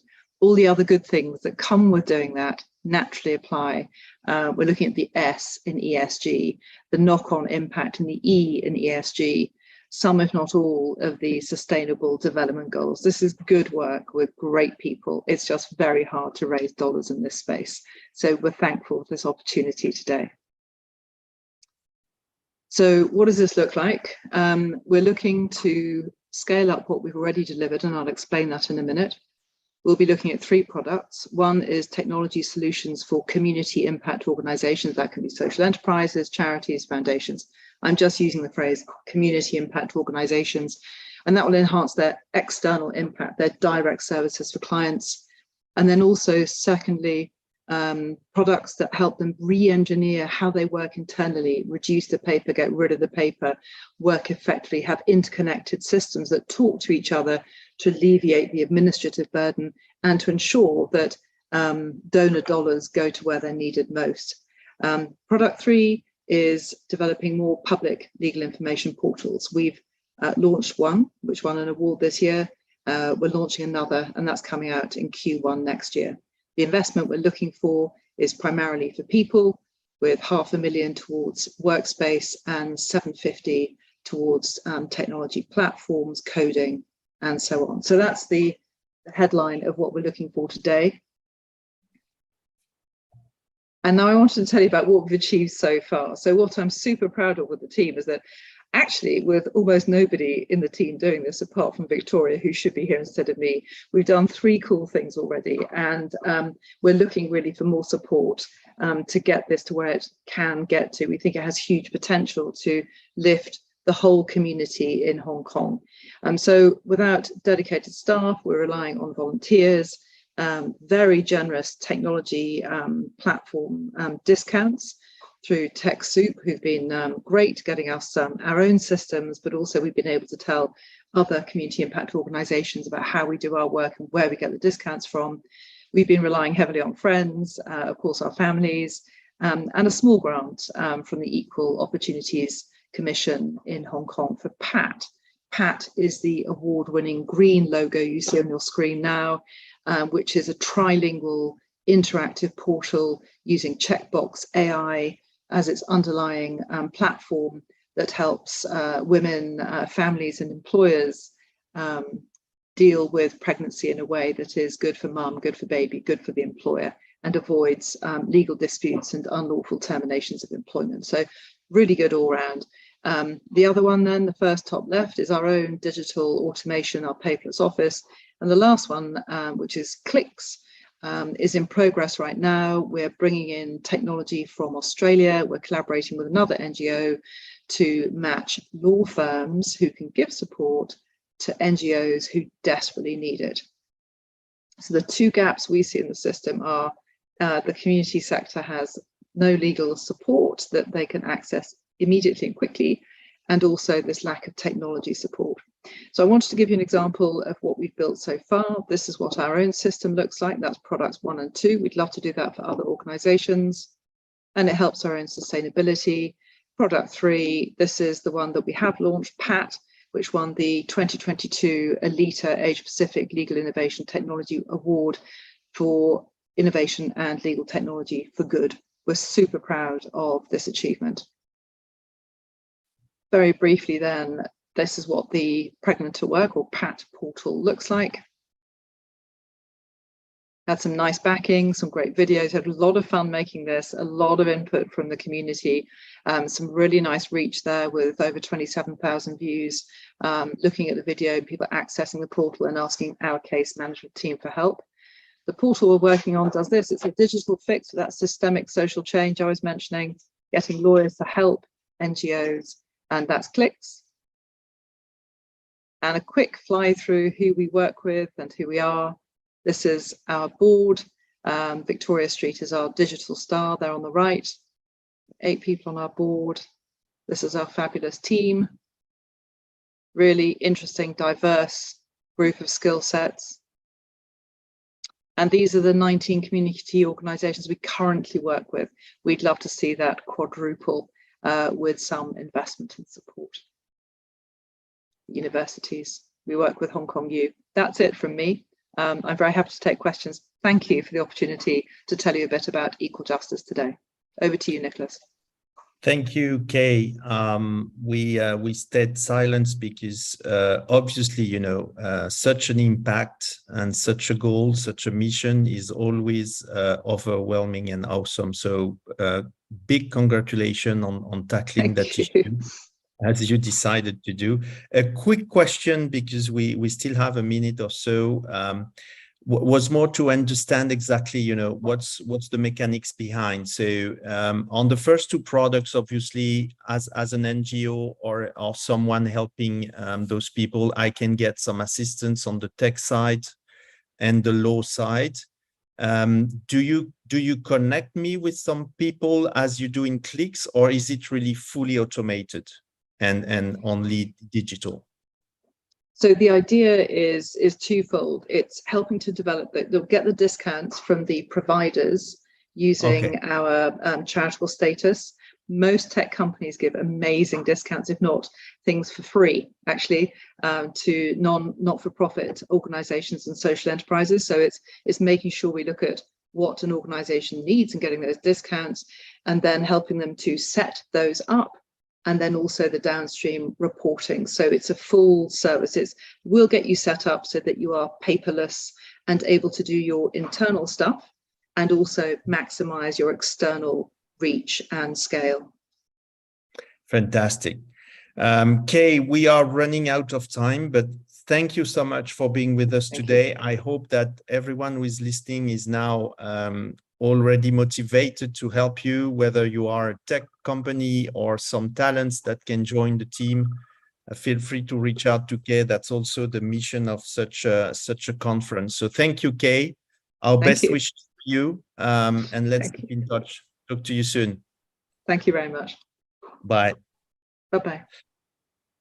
And now let's move to something completely different, but super interesting company who has been doing very well so far.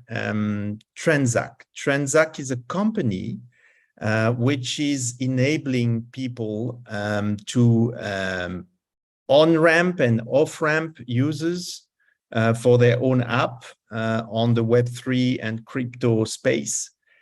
So we will learn more about Transact. We are very eager to understand more about that company. We have with us Yeshu. Hello, Yeshu. Can you hear me? Hey, hi. Hey, hi, Nicholas. Nice to meet you. Fantastic. So Yeshu, I will leave you the floor. You can present briefly Transact. You can share screens. I'll be back in 5 to 7 minutes max, as we may have some questions for you. The floor is yours. Okay. Hey guys, hi everyone, this is Yeshu. I'm one of the co-founder and CTO in Transact. We started Transact in 2019. We are solving the onboarding problem.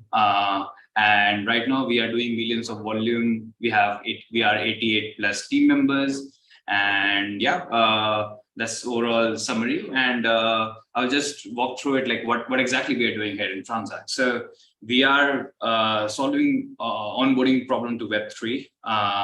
So basically right now, when it comes to onboarding, like in Web3, there are around 300 million users directly or indirectly using Web3, right? Like you may see like big names coming in, like, and what we are seeing is like the market is going towards 1 billion users adoption coming in by next year, saying some names like PayPal, Google and all.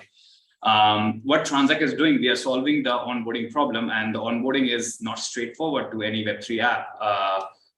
like right now, let's say Adidas launched their own NFT, like people goes to OpenSea or there are many frictions and people spend lots of hours and they drop off and they are unable to onboard and get into those apps. So Transact is solving this onboarding problem in less than 10 minutes. That is something we are the main problem solving. Let's deep down the problem and solution. So right now, before starting Transact in 2019, people were doing around 17 steps in order to use any Web3 app, games or something. Like user were visiting the app, downloading the wallet, learning about wallet thing, like going to the exchange, doing the KYC. Then again, they were buying the cryptocurrency from, let's say, like buying the gas token, learning about gas tokens. So they were buying two tokens and all, and like doing 4 transactions, and then at last using the app. So it's like there was a big learning curve and spending hours and hours, even days, to use that Web3 app. We launched Transact and we squeeze out all these blue steps, which you are seeing here, into one green steps, which you are seeing here, right? And we build a whole onboarding stack. So we are live in right now 150 plus countries, supporting 21 local payment methods. We have licenses in UK. We have MSB in the US. We have local payment methods in Southeast Asia, Thailand, Philippines, and India, like US, UK, Europe. So yeah, we build all these KYC, AML, fraud engine, KYC, passport, and building the SDK. So what people do is people integrate Transact in their app. It's like a payment gateway, right? Crypto payment gateway. And people go to, let's say, Aave, they basically, like without leaving the app like Aave, they kind of buy cryptocurrency directly from any decentralized app, and they kind of use that app like that way. So this is what Transact does. And we are heading towards, we recently launched this Transact 1, which is like, we remove all these steps from 12 steps to 5 steps with the onboarding. Now, user use this app very easily, like in just few clicks. Like what we are doing, we directly doing fiat, like INR or GBP or USD directly to the protocol, to Aave or smart contracts directly. So here we are all the hard steps we are doing under the hood on behalf of the user.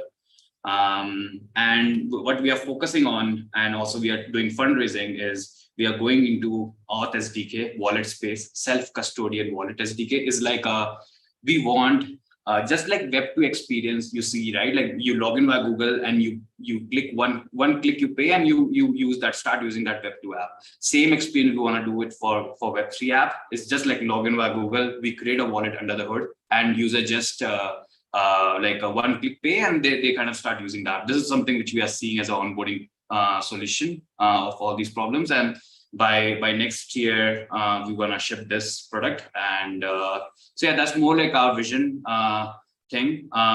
Let's jump into the numbers directly. So before numbers, these are our competitors out there: Transact, MoonPay, Wire, Ramp, and we have local payment methods, off-ramp. We're coming up with Wallet SDK, and some of the upcoming products like NFT checkout using fiat is with us, and we are serving these products. In terms of volume, like we are doing somewhere around like in Q2 we did like around $126 million volume. In Q1 we did $165 million volume, and our net is somewhere around 1%. So we make 1% in every transaction, and yeah, that's our pretty much volume. In terms of our coverage, I'll just so we are live in these countries, supporting all these payment methods, having licenses in UK, Europe, MSB license in the US, and all the countries we are like live with card payments. Also in some of the countries we are having local payment methods. Then we also, as part of the, we are converting from fiat to crypto. So we are having support of different blockchains, like we are having liquidity system and automatic inventory system in 10 plus exchanges. Like we make sure we user buy cryptocurrency at best price. So so yeah. Then yeah, we are developer first, so we are majorly we are focusing on having very good robust APIs, having very highly customizable widget to our partners. So yeah, right now we are live with wallets. Like you may find us in MetaMask, Trust Wallet, Coinbase Wallet, Ledger. With games, you will find us in Decentraland, Paraswap, Aave, 1inch, Lbank. Like all of these apps are using us right now. And yeah, like on an average, we are doing millions of volume every month. So yeah, these are the the other reviews by some of the apps who are using us: MetaMask, Fiberswap, Trust Wallet. Yeah, and our team is working from coming from top fintech companies like Paytm in India, like Flipkart, and most of our team members in India, like around 70 people are in India, and we have our sales team in all over the all over the country, all over the world, like in US, UK. Compliance team also is from US. So my co-founder is from UK, I'm from India. So we have a cross-culture team. That's also one of the strength we have expanding into different countries. So yeah, that's our team. And we raised around $9 million so far by these companies, Animoca Brands, Consensus, and all. Right now, we are raising $10 million at 150 million cap in safe round. So if you guys are interested, please let us know. And yeah, please contact me. Yeah, that's yeah. Thank you, Yeshu. Fantastic achievement so far. We are quite impressed. So a quick question for you before we close. As you are obviously, helping all those apps and companies in the Web3/crypto space to onboard their customers, you may have a sort of a good observation seat for us on this market, which is Web3 crypto. We all heard about, those sort of crypto winter that we are experiencing, but what are your vision on the evolution of that market for the coming, say, 1 year? What do you think? Yeah, like we are seeing right now, many crypto apps are mostly like driving volume from wallets, and like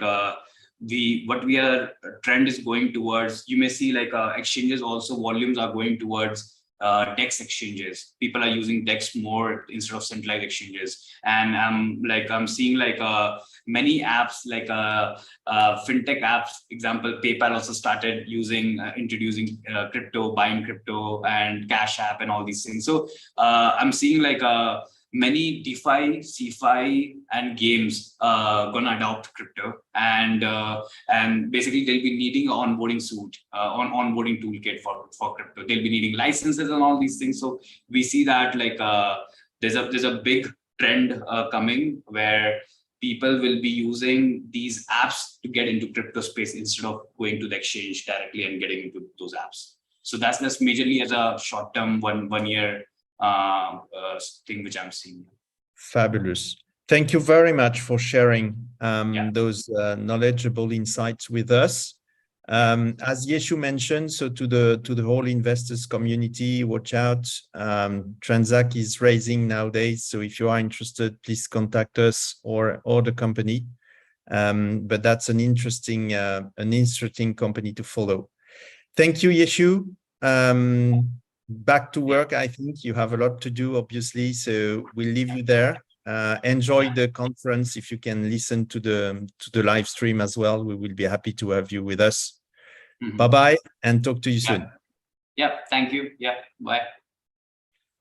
All right, we are now with Dylan. Dylan is representing WeVestor, and WeVestor has been developing a solution for founders. And that's an interesting product we want to hear more about. So I'm not going to tell you too much. Let's jump directly with Dylan. Please, Dylan, you can share your screen, you can present your slide. I will let you the floor and be back with some of the questions we get from the audience. 100%. Thanks a lot, Nicholas. You can hear me all right? Yeah, we see your Okay, slide. perfect. All right, perfect. Yeah, exactly. And Nicholas, we are, WeVest has found a problem as most startups. We are a startup ourselves, only about 2 years old, and founded by two founders in Netherlands, and they're serial entrepreneurs or serial founders, and they've successfully grown businesses, scaled them, as well as successfully exited them. And they found this problem in this world, and they've created a solution by just being serial entrepreneurs. So yeah, I think just from that, as I said, founders, for founders, by founders, but it's a shareholder management platform, and from incorporation to fundraising to stock option plans, we'll simplify the equity to create more collaboration and financial inclusivity within startups. So what essentially that means is just that, by founders, they've seen that there's this problem in this world where they can't create this financial inclusivity, where they want to incorporate stock option plans and they don't have those kind of things within them. And it's really quite hard for them to do. So just pretty much, if you want to look into here, is that we do have, there's the problem, as I said, and founders lack a lot of time. And when it comes to that, we found out that 25% of startups still fail due to misalignment of shareholders and teams, and when it comes to shareholders, they lack transparency, extremely much so. And then on average, a mentored startup grows 3.5 times faster than any other one. And it's 7 times, and with 7 times more investment. But on the same front, and a caveat to that is that 30% of startup investors feel unable to properly advise founders due to a lack of reporting standards. So again, going from a problem phase into a proper solution phase, WeVest kind of got this equity framework, this startup mentality, where they can properly be able to move equity around, create financial inclusivity when it comes to startups. And then companies lack buy-in. Just to give you a bit of background to that, startups with stock option plans or employee share ownership plans will grow 20% faster than those that do not. But 40% of companies that we've surveyed within some stats that we brought up, is that startup founders say that they still don't know what a stock option plan or employee share ownership plan is due to the lack of know-how of creating them. So this platform is a very fancy platform. It's an end-to-end solution when it comes to equity management, as well as cap table management, stock option plans. You can house your financials in there. You can, have a data room of sorts, create documentation. I'm going to take you through the platform a little bit later on, but you'll be able to see exactly what I mean when it comes to the nice interface that we have. And then luckily, so, the solution is centralized equity management to make startup leaders more efficient, to bolster transparency, and to unlock financial inclusivity into the ecosystem. So we create a single source of truth here. Obviously very easy and very, these are good words. A single source of truth is unify the cap tables, the shareholders, the company performance, and equity plans in one platform, and then enable radical transparency. So we take these silo effects within companies and we kind of, we dismember them, and you'll be able to see that stakeholders will be able to create a better collaboration and growth in there.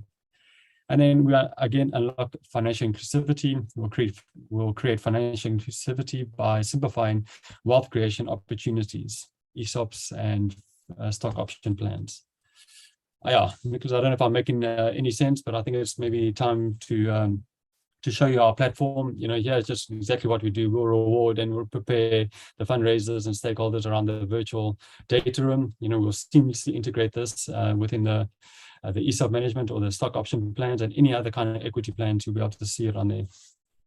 And then this is kind of just our roadmap, but maybe towards the end of our time, I'll come back to this just so you can get a kind of a good grasp of what exactly I am talking about in a good sense. Because can you see my page, right? Perfect.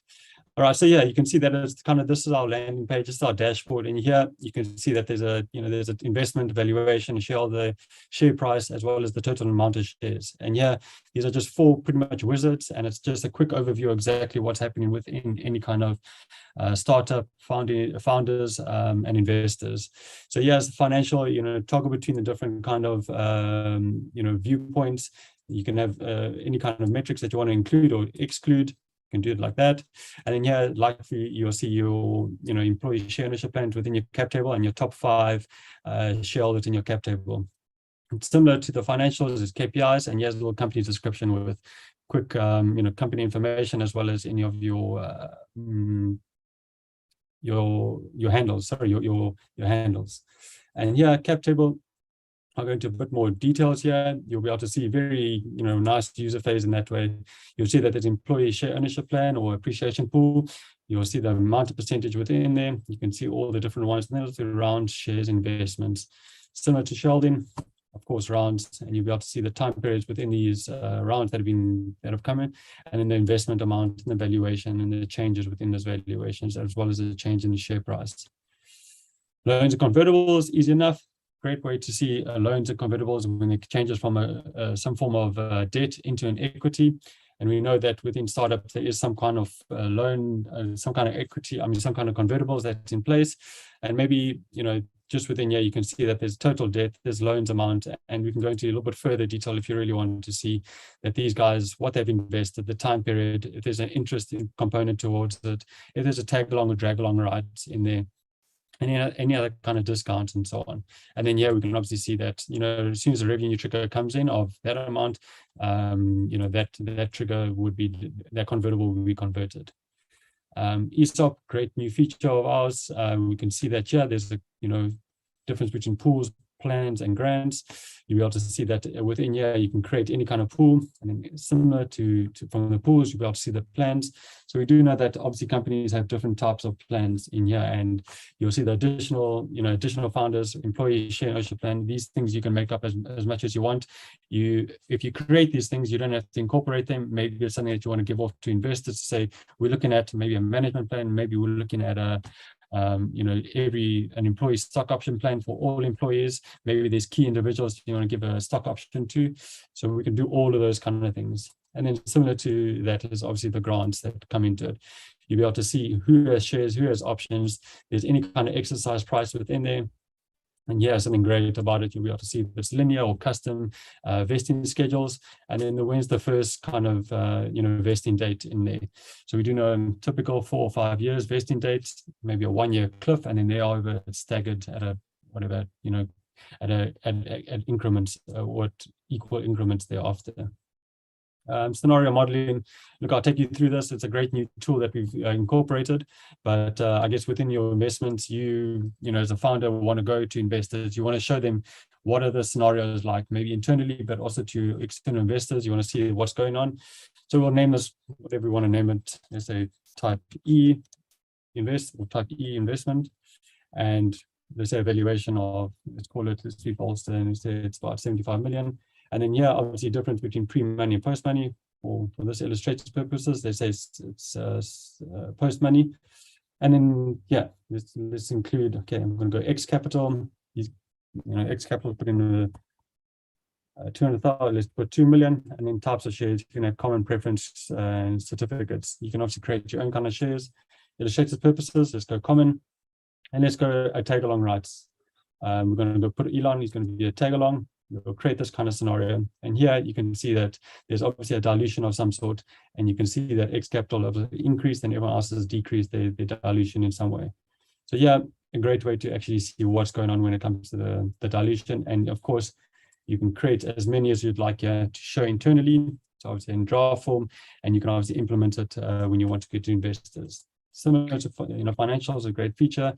You can, within the financials, be able to import an XML audit file and really be able to incorporate your financials in here. Again, for the investors that you want to give it off to, maybe there's someone, a key person like your accountant, you want to show them that there's this platform to use and they can really go into it. As I said, it's an end-to-end solution when it comes to equity management, and that's just simply what we really want to do. Thank you, Dan. I'm sorry we are running out of time, but thank you very much for sharing that demo. A very quick question for you, if you can answer briefly, because it's coming from the crowd. I think it's interesting. When you talk nowadays to founders to propose your solution, how do you find those founders? Are they conscious of the needs of handling those shareholders with your system, or are there is still need for evangelizations of those founders? Sorry, a visualization, do you mean? Evangelizations.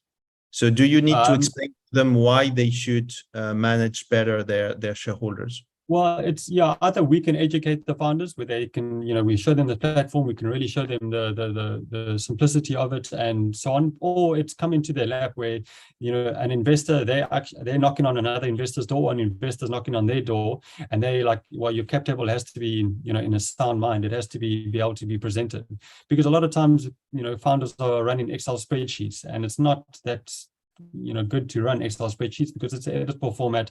Here, it's we are ISO compliant and GDPR compliant.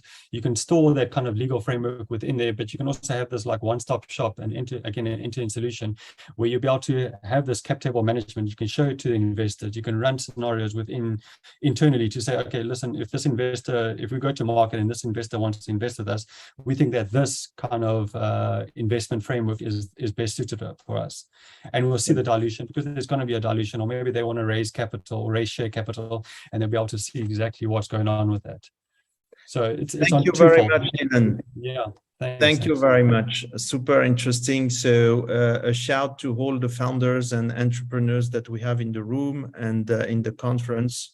You have there a fantastic tool to better manage your shareholders and your reporting to them. Thank you, Dylan. Enjoy the day. Stay with us on the conference. Look at the streams, and talk to you soon. Perfect, Nicholas. Have a good day, and thanks again, everyone. Bye. Thank you. Cheers. Bye. Right. Let's go now and see some gaming companies. So we have with us AdvanWorks, Romain, the CEO. Welcome, Romain. Nice to have you with us. I will leave you the floor to present briefly AdvanWorks, and we'll be back with some questions probably from the crowd for you. Awesome. All right, let's start. Do you see your screen? Everything is ready. You can go. Everything is ready. Awesome. Let's start then. Okay. So yeah, we are AdvanWorks. We are creating high quality Web3 games for everyone. Our mission is to embark the masses into the metaverse. A few numbers to start. So we did 400K revenue last year. We've got more than 15 people over 7 countries. We are hiring the best talent wherever they are in the world. The game industry, first observation, is going like crazy, plus 25% the last 3 years. When we look closely at this game industry, we can see that mobile gaming is already 60% of those revenue, and it's growing. And the technology that are used on mobile gaming and the audience is the technology and the audience that we will see on the metaverse.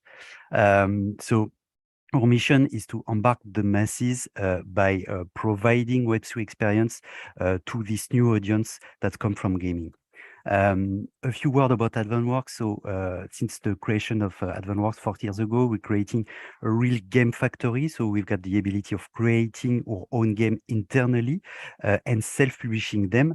We developed an extremely cool data-driven process that allows us to really nail future hits and only focus the energy of our team on future hits. So for that, first threshold is to iterate and finding a game with a very cool CTR above 5%, a very interesting CPI. This is a really hard, threshold to reach, much higher than most of the mobile industry. Then we are looking at the playtime, the daily playtime. So we are creating games with a daily playtime of at least 15 minutes. So players are spending at least 15 minutes in our game, and then we work on the profitability of our game. With that, we iterate on a lot of games, and we identified what we call hybrid games. So hybrid games, this is a spectrum of type of games you can find on mobile right now. So on one end, you've got what is called hyper casual. So this is more short session, really focused on ad monetization. On the other end, you've got hardcore type of games, so more really niche type of game and larger production. So what we do at AdvanWorks are hybrid games. So this is right in the middle. They are really hard to nail, but those are simple and addictive games that have understand everything that comes from the hyper casual trends, but with really profound gameplay and experience that monetize well. So this is what we do. We've got 2 games in production right now on that. So hybrid games is a very huge opportunity with a very high audience comparing to mid-core games, and that monetize much better than hyper casual. We've got games with stellar daily playtime, as I mentioned. So our games, the current one we are working on last time at 30 minutes of daily playtime. That's very high for mobile games. And you can see that throughout our portfolio. We developed as well a technology called HyperEdge. This is a toolkit and an engine that allows us to produce games faster than the competition, which is extremely important to be placed, on the map. A few words about our games. Right now, we are working on Last Dance. This is a very intense zombie shooting game. As you can see, we've got a lot. The USP is about having a lot of zombies that go at you. So you've got multiple playable characters. We've got 8 playable characters with different gameplay. All of them are living assets, so they will be on. They are on Polygon, and they are NFTs that evolve with the game. On top of this really intense core game loop, you've got a meta game where you can go on a base and unlock different elements. In another genre, we've got Real Horse, which is a game that talks to a lot of people that are horse lovers. So we've got a very nailed core game loop about horse racing, where you've got the competition, you've got an RPG layer taking care to update your horse with stats, and then you've got the Tamagotchi part of the game where you need to take care of your stable of horses. So all of our horses are NFTs. NFT that we call living assets, so they evolve with the game. About that, this is what we think about what the Web3 and blockchain should be all about. It should start in the gaming industry by a great game first. Once you've got a great game, you build a Web3 experience. So this is what we do, Web3 games for everyone. Or unfair advantage is our ability to creating direct-to-consumer games. We've got this factory for doing that. We've got the ability to create really profound and addictive games with very high playtime, and we've got this huge experience of creating digital goods that players really want, to exchange together on the marketplace. With that, we've got a very cool innovation there. I mentioned the living assets. So this is a new way of doing NFTs.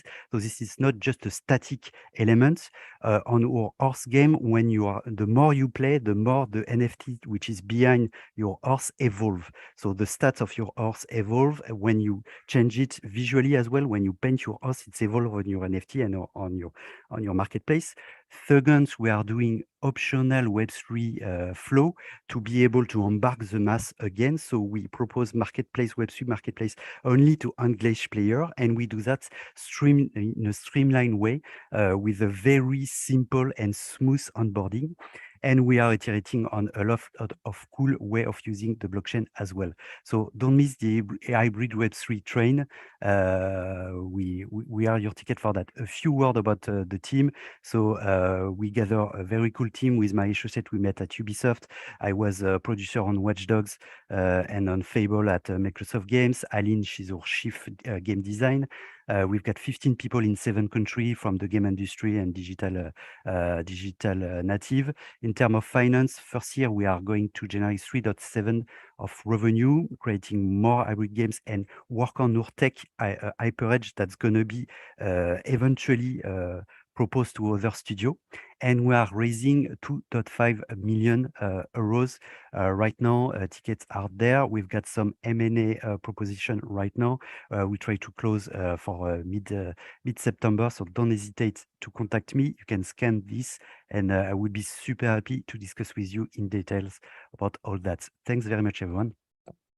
Thank you, Roma. Efficient. We'll get back to the fundraise as well, but a quick question. what do you think of, because your mission is to embark, right, the mass market into Web3, which is a great mission, obviously.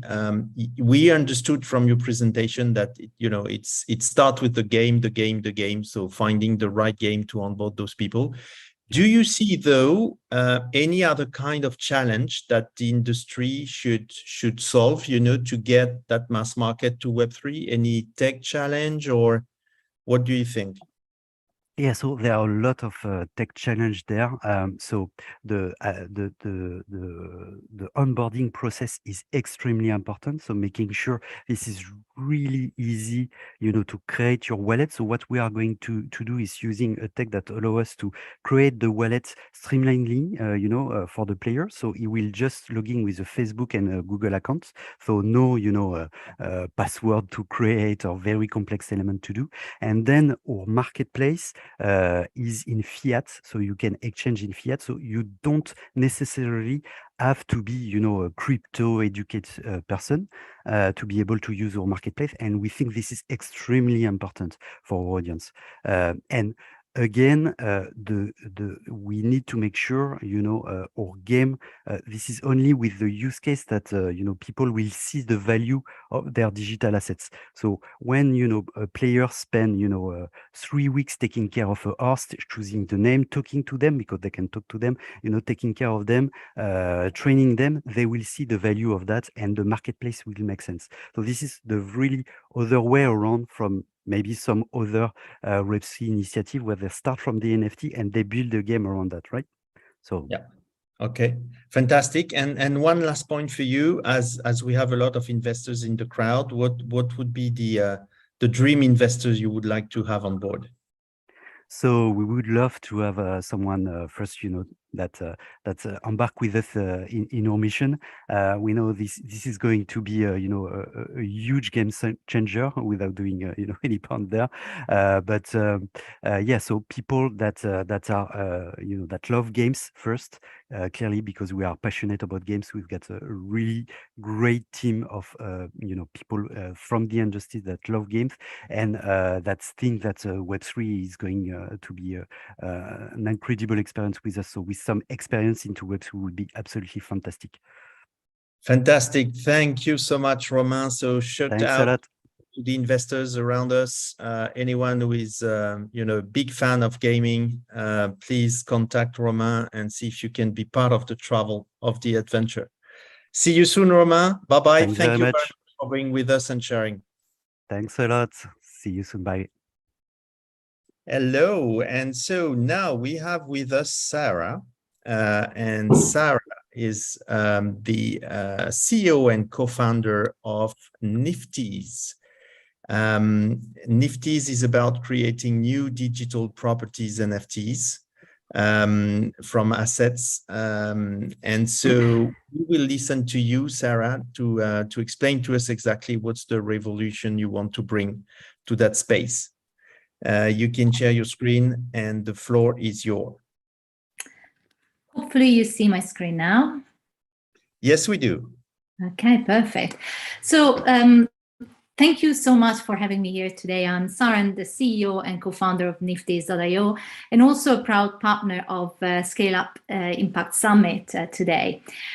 So I'm pretty sure I don't need to explain to people in the room what NFTs are. They're with over 80 million items listed on OpenSea and counting.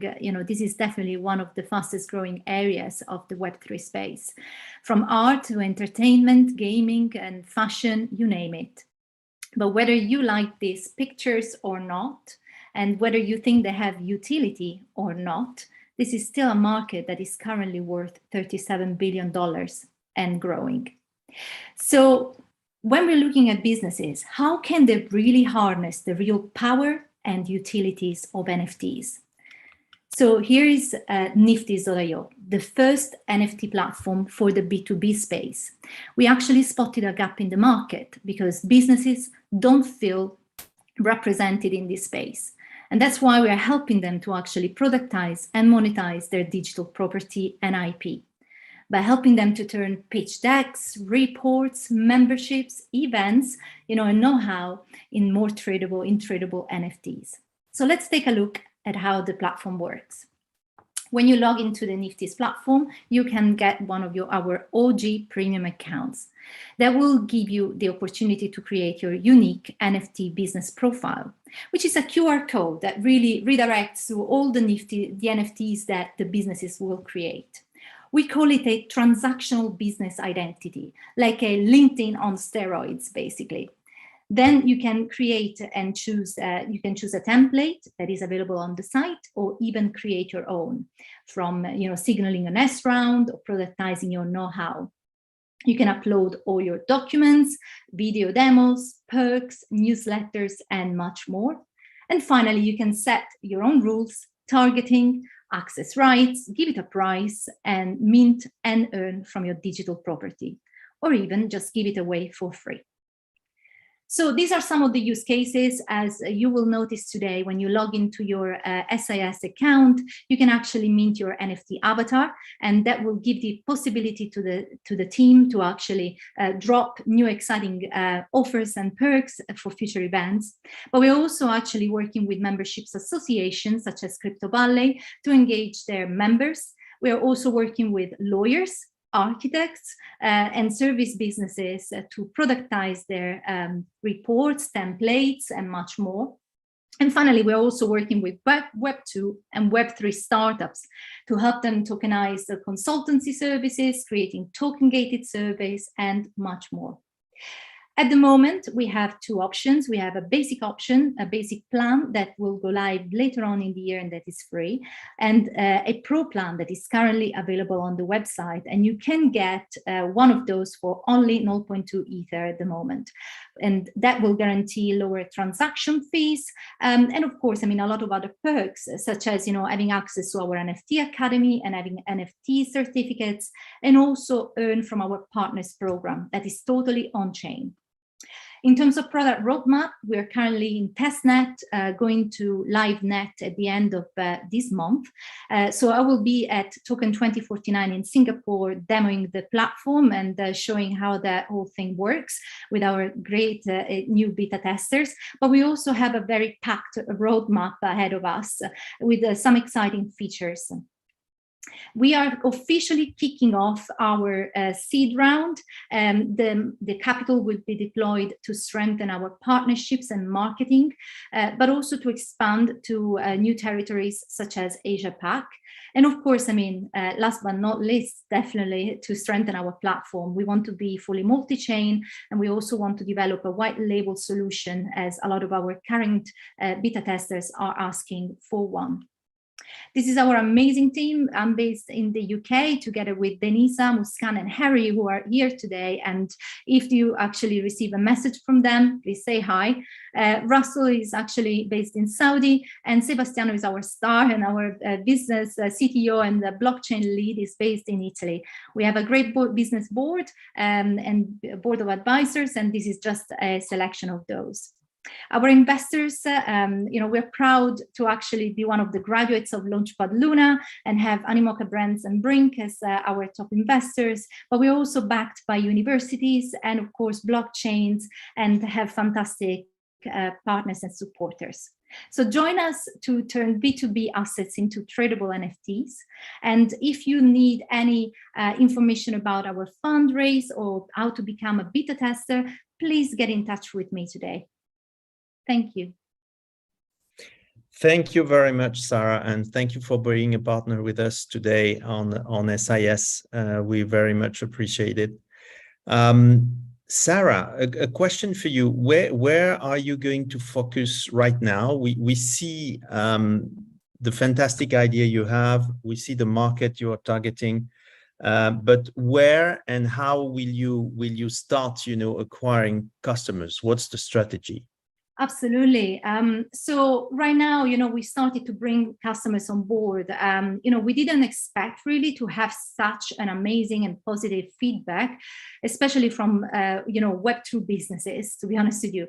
They've all heard about, NFTs and how they will revolutionize their world. And we got a mix of feedback. We got those ones who are a little bit more reluctant to test, but we also have those ones who are excited about the metaverse. And our job here is to educate everyone and make sure that they take one step at a time, because, you know, before they get into the metaverse, they need to understand the technology that will enable all these users and their users to get into this metaverse. And these are NFTs, which we describe as the keys for all of these users to actually unlock special content that is either stored on-chain or off-chain, and that will be able to actually create new fantastic revenue streams for everyone. So at the moment, we're surprised because in a very short period of time, we managed to actually get around 70 businesses on board, a mix of service businesses, as you saw, lawyers, you know, we got membership associations, we got, like, you know, Web3 startups. It's amazing the response that we're having so far. Fantastic. And are you providing some advice to those customers in terms of, you know, the nature of asset they should start with? Or do you think it's like, 100%. let's go for it? You know what, I come from a data strategy background, right? And so one of my key focuses here is to always ask one question: what's your goals and objectives as a business? So, you know, we are basically here to, you know, support businesses to understand how to leverage a technology to create value for themselves and their end customers. So this is basically the job that we're doing day in, day out with the team. And, you know, it's more about, like, you know, letting them understand that whatever assets they have right now that is not monetized, it could be monetized and it could generate revenue. So that is basically where we come from, really. Okay, fantastic. And what about the big vision you have? You know, we can understand the market is huge. There's a lot of opportunities there, as you said, a lot of assets that are not even monetized today, not even known maybe.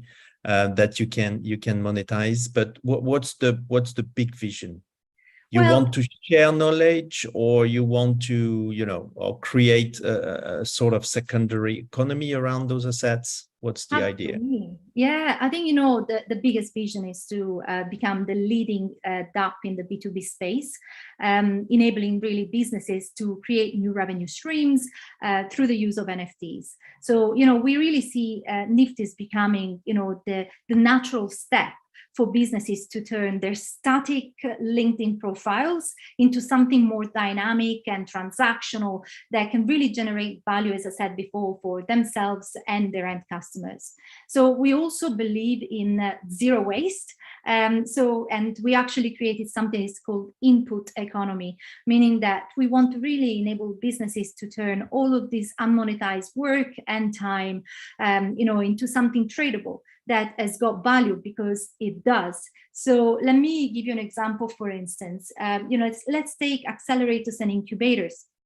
You know, they select less than 3% of the startups applying for their cohorts. And, you know, the others that are not selected remain in the cold. So now instead they can take all of these leads and turn them into something that is really valuable. So for instance, you know, they can provide pre-acceleration membership programs for the top 20% of the applicants and give them a badge of approval so the startups can increase their chances of, you know, getting funded. So it is really a win-win situation. And we've actually created, like, you know, when I'm talking about 70 beta testers, I'm talking about 70 different business models that we are creating with NFTs. We got amazing ones for recruitment space. We got some amazing stuff for investors. So, you know, things that, you know, when you talk to these businesses, you just tell them, like, you know, you give them another spin and they're going to be like, wow, I didn't think about this. And, you know, the fact that it's not, you don't need to do long implementations. You can just basically take these documents, drag them, drop them into a platform, create an NFTs and promote them everywhere. You know, this is like revolutionary. Fantastic. Thank you so much for all those explanations. We can feel the passion, so it's super exciting. Thank you for being with us. Talk to you soon. Bye, and guys. enjoy 2 days with us on the conference. Absolutely, absolutely. And mint your NFT avatar. Yeah, absolutely. Thank you. Thank you. Bye-bye. Bye now. All right, we are now welcoming John with us. John is the CEO and co-founder of NeoSwap. John, maybe you were in the waiting room, so you didn't hear, but the previous startup is creating even more NFTs I think it's good news for you. Good. As you will see, dear audience, John is working on a very, very nice idea about increasing the liquidity in the market of NFTs, but not the way you would think of. So, John, I'm not going to tell people, let's leave the floor to you, and you can explain your mission and your ideas. Sounds great. All right, thank you, Nicholas. And thank you everyone for being here today. Okay, I'll start sharing. Here we go. Okay, well, I am Dr. John Ennis. I'm a PhD mathematician who did his postdoc in computational neuroscience. Then I founded Agora, a successful enterprise AI services business. And now I'm leading NeoSwap, where we are engineering perfect swaps by design. So the central problem that NeoSwap solves is that the world is missing trillions of dollars of economic activity. And the reason for that is that many real-world assets, or many of the most valuable real-world assets, are relatively non-fungible and illiquid. So the question is, what if we could create an economy where unwanted but valuable goods could be easily swapped or exchanged for other goods, and not in one-to-one trades and not like barter? This is not barter, that's important. This is the evolution of currency. You see, in this trade, this is a trade between 20 different agents. These are NFTs that are being traded. Eventually, all of the world's valuable assets will have their ownership recorded on-chain as NFTs. And in this situation, we've got 20 people conducting a trade at the same time using basically goods and currency, okay? Now, the way I got into this, I really feel I was put on earth to solve this problem and to bring this change to the world. When I was 12, we came down on Christmas morning, and my father, who's a famous scientist, wanted to run an experiment on the family. He gave out all the Christmas presents at random and wanted to see if the children swapped the Christmas presents with each other, if they would end up where they're supposed to be. Well, the answer is actually they don't, if you just have children swapping one-on-one. But it got me very interested in the problem. And I worked on this. Actually, every Christmas was like that for us. And as I was growing up, I eventually, in 2017, after I'd done my PhD in math, I wrote the first version of the NeoSwap algorithm, which is the algorithm that's at the heart of our framework, which is an algorithm for finding best multi-way trades in groups involving goods and currency. So what makes this possible now? In 2017, I thought about, and I even worked on the problem of doing this in the real world, but it's too complicated at first. Multi-way exchanges are too complicated to start in the real world. And even in Web 2, you're stuck inside somebody else's environment trying to innovate. And that's very, very difficult. But in Web 3, we have a lot of freedom. We have the interoperability. We've got blockchain transparency. We can see who owns everything. When we have a complex exchange, we can write a smart contract to make the trade happen. And we can use machine learning, which of course continues to develop, which will allow us to not only find trades inside events, but to predict which trades will be valuable outside of events using the data from the events, which we call parties. All right, so here's an example of a multi-way swap. We've done hundreds of these on the Stacks blockchain. We'll be launching on Solana very soon. So this is something that's really the right time to get in because it's really about to explode. We've got here 7 people who couldn't sell their NFTs, came together in an event and very quickly found this multi-way trade. Tien is what this. Tien is giving away 2 NFTs that she doesn't want. She wants, and so she's getting some currency. And similarly for everyone, this is a good trade, and NeoSwap makes money on every trade. Now we have great traction on Stacks. In the interest of time, I won't go through all these details, but I should say we've seen during our test period, 12-week test period, 21% user growth, 42% attendance growth, and currently somewhere between 25% and half of all the potential users of our platform on Stacks use it once a week. 15% of users use our platform 20 or more times a week. So we really have great uptake. We've increased the liquidity of Stacks tremendously. In fact, more than half of all the secondary market trades on Stacks now happen on our platform. So we have this innovative party format where we bring together groups of people. It's fun. There's a real social need that's met. People love it. And in these parties, you list NFTs you want to sell, you set your prices, you pick the NFTs that other people have brought you want to bid on, and you set your budget. That's an important point that we can talk about in a follow-up call if you're interested. And then you find your trade, we write the contract, and the trade happens. And when you get this deck, you click here and see a demo. And we have this unique community-driven approach that's really setting us apart. That I think this is very Web3 forward. In fact, we believe we've discovered the native economic form of Web3. These small group events are very tied to the fact we have natural partnerships with NFT communities, artist collectives, games, and so on. Bring together groups of people, facilitate trades, gather data, and then use the data from the trades to propose trades outside of the parties. Okay, so we'll launch on Solana. We'll have thousands of parties happening at the same time. That's the central problem that we have to solve is how do you scale the parties? And for that, there are many ways to scale the parties. We can go into these details in follow-up call if you're interested. We're looking to companies like Eventbrite, Meetup, even Tupperware, global poker. And affiliate marketing is a very natural way for us to move forward. But in Web3, you have lots of communities. We're partnering with those communities to bring all these parties to the world. The data are off-chain. The party data are off-chain are extremely valuable. It's almost dream come true data from a market research perspective. People are telling you which items they want to sell and for how much, which items they want to buy and for how much. That you couldn't get better data if you're going to start proposing trades. And that's what we're doing. We proposed at this point dozens, in fact, well, really numerous AI proposed swaps outside of the parties, automated swaps. Okay, so we're live on Stacks. We will be live on Solana reasonably soon. We have an alpha version that we are testing. And as the world's, once this is all very solid, we will be moving forward. So we need to learn how we'll be doing on Solana. Then when we're ready, we'll move to other chains, starting with Ethereum. As the world's assets come on chain, the total addressable market here will be in the trillions, and we will be at the heart of it, powering a circular smart economy for digital and physical goods. We have a great team. The other two co-founders worked with me at my previous company as a director of technology and head of AI. We are now fully on NeoSwap. My other company is still running, but running without us. We've got a former project manager at IBM, a former VC, a crypto educator from Africa, and professor of computer science, who's really the world expert on the design of electronic marketplaces as our head of research. So technically, we have an exceptionally strong team, and we work together very well.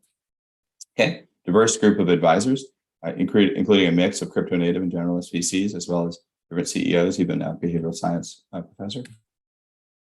So we have here for our ask here, we are in the middle of raising our pre-seed, which will be 1.5 million. We've already received more than 1 million, which gives us about 12 months of runway. We have a limited space remaining. We've got a $375,000 campaign going with Angel Hub. So I would encourage you to invest through Angel Hub if that's a possibility for you. Otherwise, please contact me, John Ennis at neoswap.ai. So thank you. Thank you, John. Absolutely fantastic. So indeed, NeoSwap is raising on Angel Hub. So watch the space and look at Angel Hub platform if you want to invest. John, I had a couple of very practical questions from the crowd, which I find quite interesting for those. First of all, they want to know if they can at some point create their own party, for instance, and invite their own friends or their own community to swap. Or is it something that is, led by NeoSwap team only? Whether they can or no, definitely they can bring. The whole point of the platform is that we have a self-service platform where people will be able to come and host parties for their friends. In fact, we just introduced a birthday party format that's actually quite fun. But it isn't just that. It's going to be all the partners will be able to host. So you'll have games where all day long trades will be happening in those rooms. Okay, so we're going to be having thousands of parties. That's the thing that we have to do. That's fantastic. And as you mentioned, the data on those parties are used to train your AI. Are you going to also, inform people that maybe there is some swaps or some NFTs out there that could be interesting to them? Yes, that's right. And we've already done that. So when we have these proposed trades, what happens is, what is one really kind of magical thing about the AI side of this is when people are coming to the parties, we learn a lot about the on-chain behavior. So we can predict very well which items people are going to like. And then we can look in our network and we can run what are basically simulated parties, okay, and bring people together in a simulated way. So I can come to you, Nicholas, and say, look, we don't think that you really want these NFTs, but we think you really like these. Would you like to do a trade? And maybe there's some currency involved, okay? We can even propose sales. That's something else we can do. So you may not even, in fact, in some of the trades, people didn't know they wanted the items, but they did like the trade. So there's a recommendation engine part of this as well. Wow, that's super exciting. Thank you, John, for being with us today. And so again, shout out to the investors. The campaign is on and it's going fast. So do not miss on that opportunity. Talk to you very soon, John. Enjoy the conference with us and see you soon. Thank you very much. Okay, bye-bye. Bye-bye. All right, and now, last but not least, Mariam is with us. And so we are super happy to have you with us, Mariam. Mariam is representing the company Breshna. It's a platform that empowers users to create, share, and monetize as well some videos that they have created, video games. And it's helping you to do so without any coding or design skills. So I'm very curious to learn more about that. I'm sure the audience as well. So Mariam, you can share your screen. I think you may even don't have any slides for us. Yep. So that's even better. It's only you. We're going to have a conversation. We can focus on what you have to say to this. The floor is yours anyway. Thank you so much, Nicholas. I just want to have a conversation and just tell you a little bit about Breshna. So let's start with the fact that you can actually make, did you know that you can actually make a video game in less than 10 minutes? Hi, I'm Mariam Nusrat, and I am transforming the video games industry so that people like you and I can make our own video games at lightning speed. Now, Nicholas, you probably know that video games are really powerful communication tools, right? The impact that they leave on our brains far transcends the virtual boundaries in which we play them. Like I grew up playing SimCity, and I was learning about urban planning without even knowing I was learning about urban planning. Now, if video games are such powerful communication tools, why do we not see them being mainstreamed in industries beyond entertainment? That's not happening until now. We have created a platform that empowers users to create their own educational, marketing, training, entertainment video games without writing a single line of code. So Breshna is no code and creates games at lightning speed. And the lightning speed is actually where it gets its name from. So Breshna actually means thunder and lightning in the Pashto language, which is my mother tongue. I'm originally from Pakistan. I moved to the US around 10 years ago. It's 7:30 a.m. in DC right now. And one of the things that we've just been really passionate about is democratizing content creation through video games. So think about a math teacher, right? Kids hate math and they hate math tests. And think about a math teacher who can, right before her lesson plan, turn her math test that has 10 questions into a Super Mario kind of game, where you're catching all the right answers and you're dodging all the wrong ones. So you're catching the even numbers, you're dodging the odd numbers and stuff like that. And students have a lot of fun doing that. So with Breshna, anyone can engage their audience in a fun and impactful way. It's kind of like the Canva or the TikTok for video games, right? Now, we've only been building Breshna for less than a year, and we've made mad progress. We've had 100,000 users from 92 different countries that have made and played games on Breshna. And these games kind of fall in 4 different categories. There's entertainment games. So people have made Trevor Noah, Makeup, Halloween, prom proposal games. There's education games like English, math, geography, history, science. There's social impact games, games on climate action, financial literacy, COVID-19 awareness. And then there's marketing and training video games. We've also raised $2.4 million in seed funding, and we're backed by key strategic investors, including Blockchain Founders Fund, 11 Tribes, Bill Ackman, and also Paris Hilton. Now, the journey of Breshna is just beginning, but I have actually been in the education and serious games industry for the past decade. For this work, I've been recognized on the Forbes Next 1000 Entrepreneur list, and I've also received the Clinton Global Initiative Honor Roll Alumni Award. I'm doing this work with a team of 25 passionate game changers.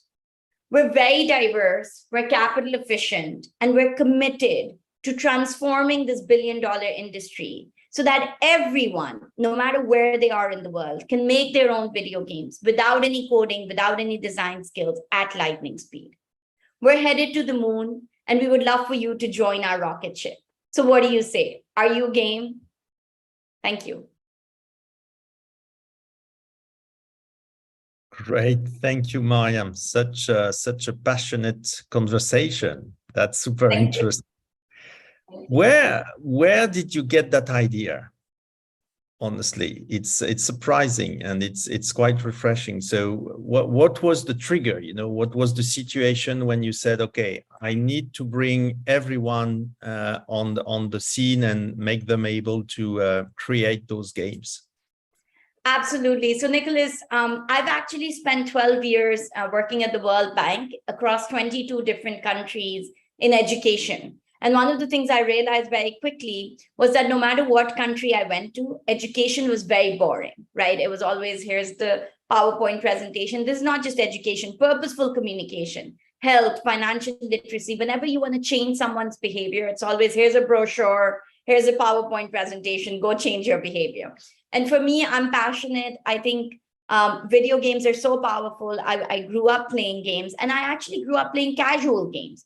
The average casual gamer is a 36-year-old woman, not, what we would think is a 22-year-old playing Call of Duty in a basement. It's actually a 36-year-old woman often playing Candy Crush on the metro. And I think that these hyper-casual games have so much power, but they are not being mainstreamed because they're very expensive to make and they take a very long time.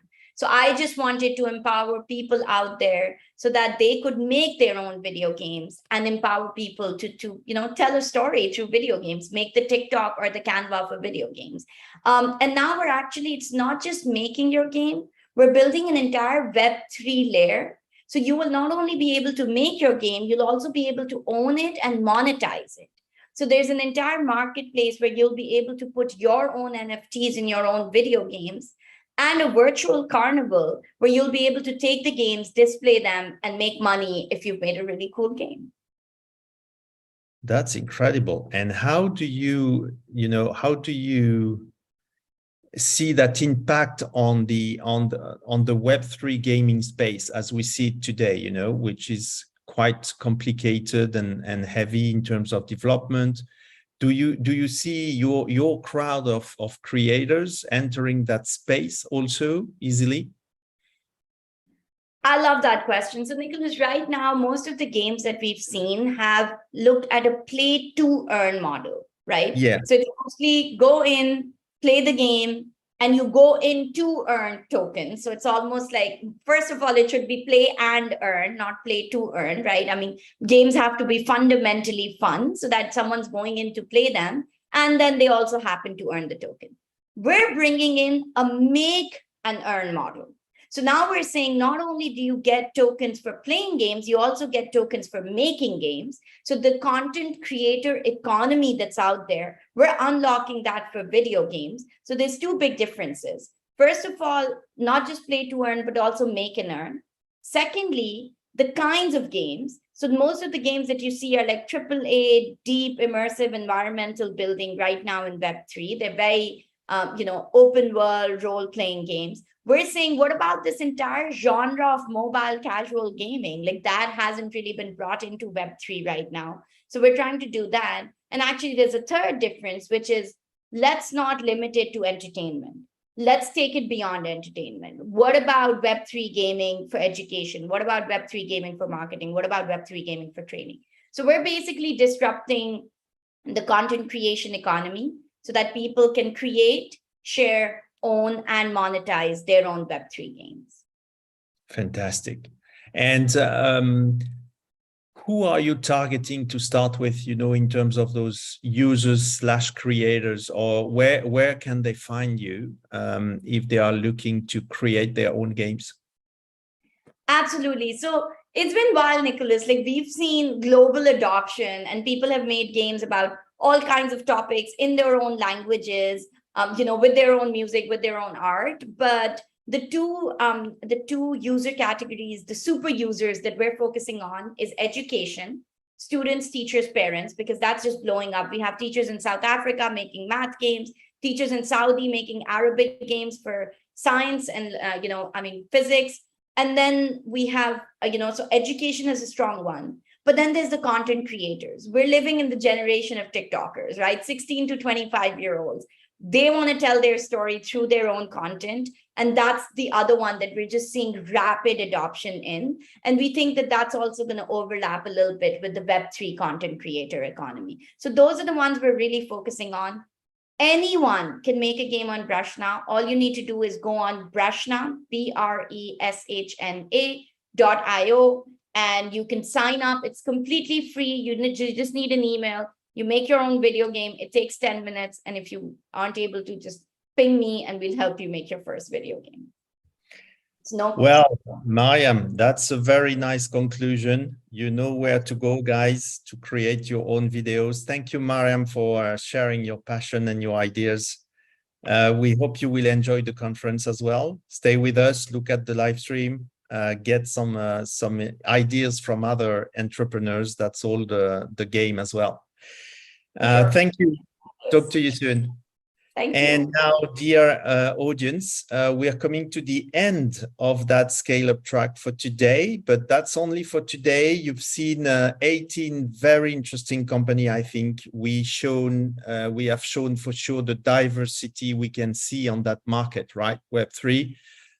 It's not only about gaming, it's not only about play to earn. You've seen a lot of business models, a lot of ideas coming up. So it's obviously a super exciting time to get into Web3, metaverse, and crypto markets. So stay with us. You can review and see again in replay all the live stream, so you can get what you missed maybe. For those who are on site with us, please go and visit the booth where you will see other startups as well, showcasing their ideas and their business models. And of course, come back tomorrow. Tomorrow is the full day conference. You will have also some scale-ups and of course, fantastic subjects and topics and talks on the main stage as well. So see you tomorrow. Bye-bye.